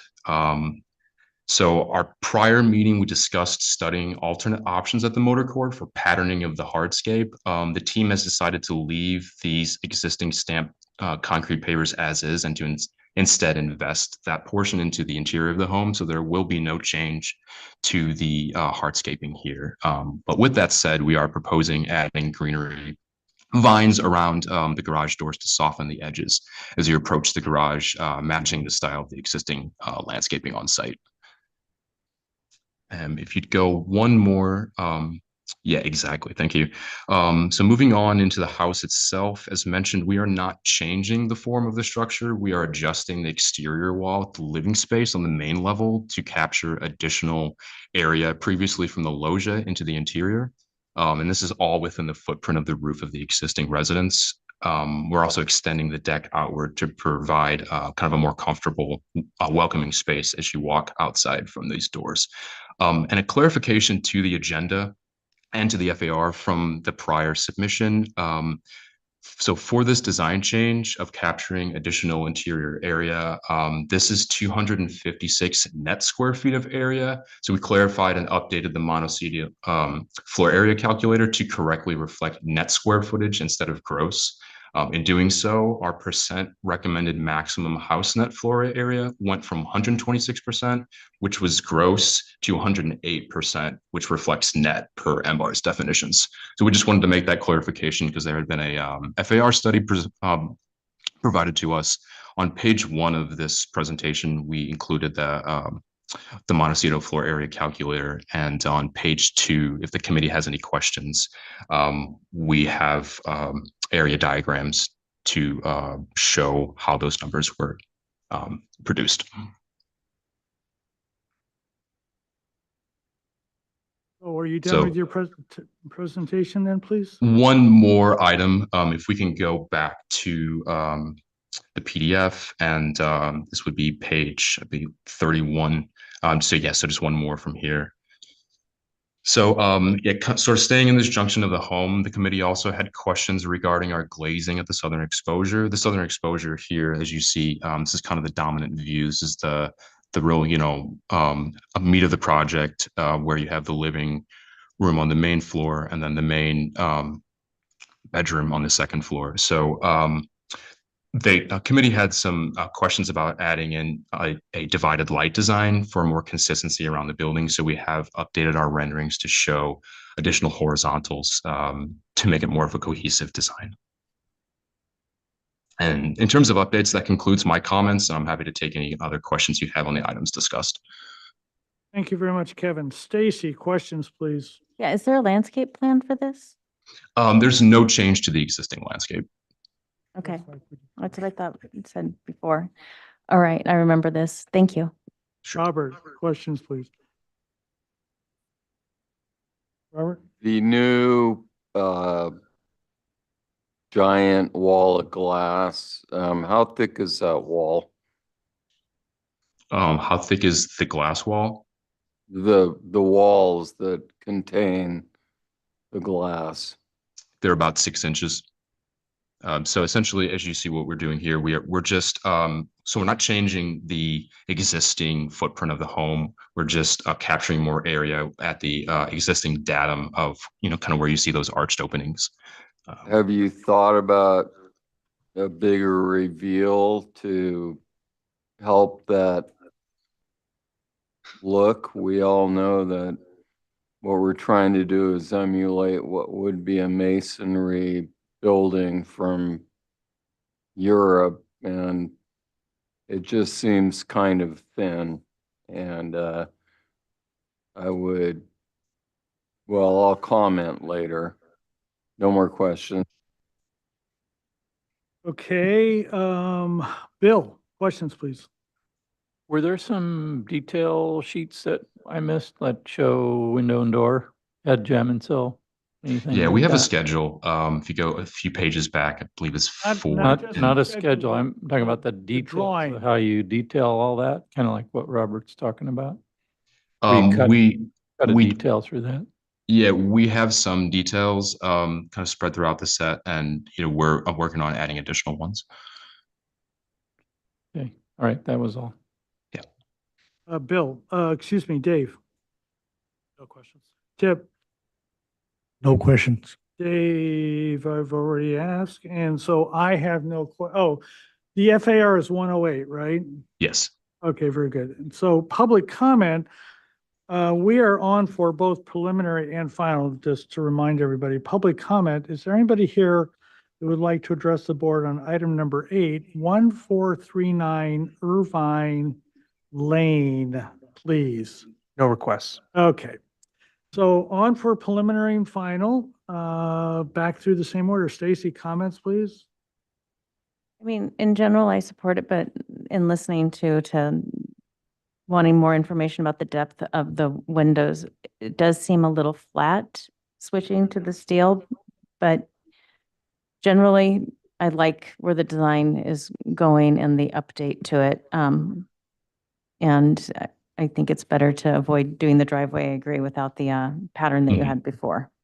So Yeah. would you be ready to vote for preliminary? Yes, I can vote for preliminary. Robert, comments, please. Well, again, echoing my previous comment, I just think we need a little more reveal, if possible, at those new doors. And if you have to fur it out inside and lose a little bit of square footage, you know, I would go with at least 2x8 or 2x12 studs. That's all. Bill, comments, please. I am looking at the rendering sheets versus this cover and then your schedules. And then you have divided lights on some, and then these don't show divided lights here. I think this is an outdated image. Yeah. So if you go to A03, yeah. So that specific image is the one that we should. These are consult for here, yeah. ones you're doing here. Yes. Yes. Exactly. Okay, great. All right. Now, I don't know if your schedules reflect that completely, so make sure you change those. I can give this preliminary, but I would say come back for final on consent because the details aren't here. You done? Dave? I agree. I like the project. Yeah, good for preliminary, but it needs the details and the final. Tip? Same, preliminary approval and final on consent. And I agree. So I'd like to taking Robert's comment to heart, I'd like to make a motion for preliminary approval with the applicant to study ways to increase the thickness of the walls at the new, where the loggia was with the new doors, and to submit that along with all other needed finished details to the board for final. So that's a motion for preliminary. I will second that. Is there any further discussion, please? I think if you're replacing the other doors and windows, and you're using steel with a narrower profile, they could be pushed in to emphasize. Okay, so, So it wouldn't just. so Kevin, I think it's study the thickness of all of the exterior openings that you're affecting. Sure. Okay. Okay. Can you also clarify any additional requests you have for providing materiality? I just want to make sure that we are providing anything else that you had questions about. I thought it was okay. I think, yeah, I mean, I think material-wise, you're fine. I think just Okay. lighting, night sky, window and door, head gem and sill details, right? You're not changing the roof, so you don't need anything there. If you're doing new railings, make sure you have details for that. I think that's it. And some of those items we do have reflected in the set in the schedule. Good. So yeah. We'll pick it up next time Okay. at consent. Sounds Okay, good. so there's a motion for preliminary. All those in favor? Aye. Aye. All those opposed? Okay, we have one more item. Item C3 was a consent item today. And we chatted about a slight revision to the lighting plan, which has been submitted. I've had a chance to review it, and I'd like to recommend approval. Is it preliminary and final? I think it is preliminary and final. Okay, so to that end, is there anybody that would like to address the board on item C3, 231 Middle Road, please? No requests. Okay, so I'd like to make a motion for both preliminary and final of item C3 with the with the plans as submitted with the addition of the revised site lighting plan. Is there a second, please? I'll second that. All those in favor? Aye. Do I have a motion for adjournment, please? I'll move to adjourn. Does somebody today's- have a second? I'll move to adjourn. Second that. Is there a second? I'll second. Okay, all those in favor?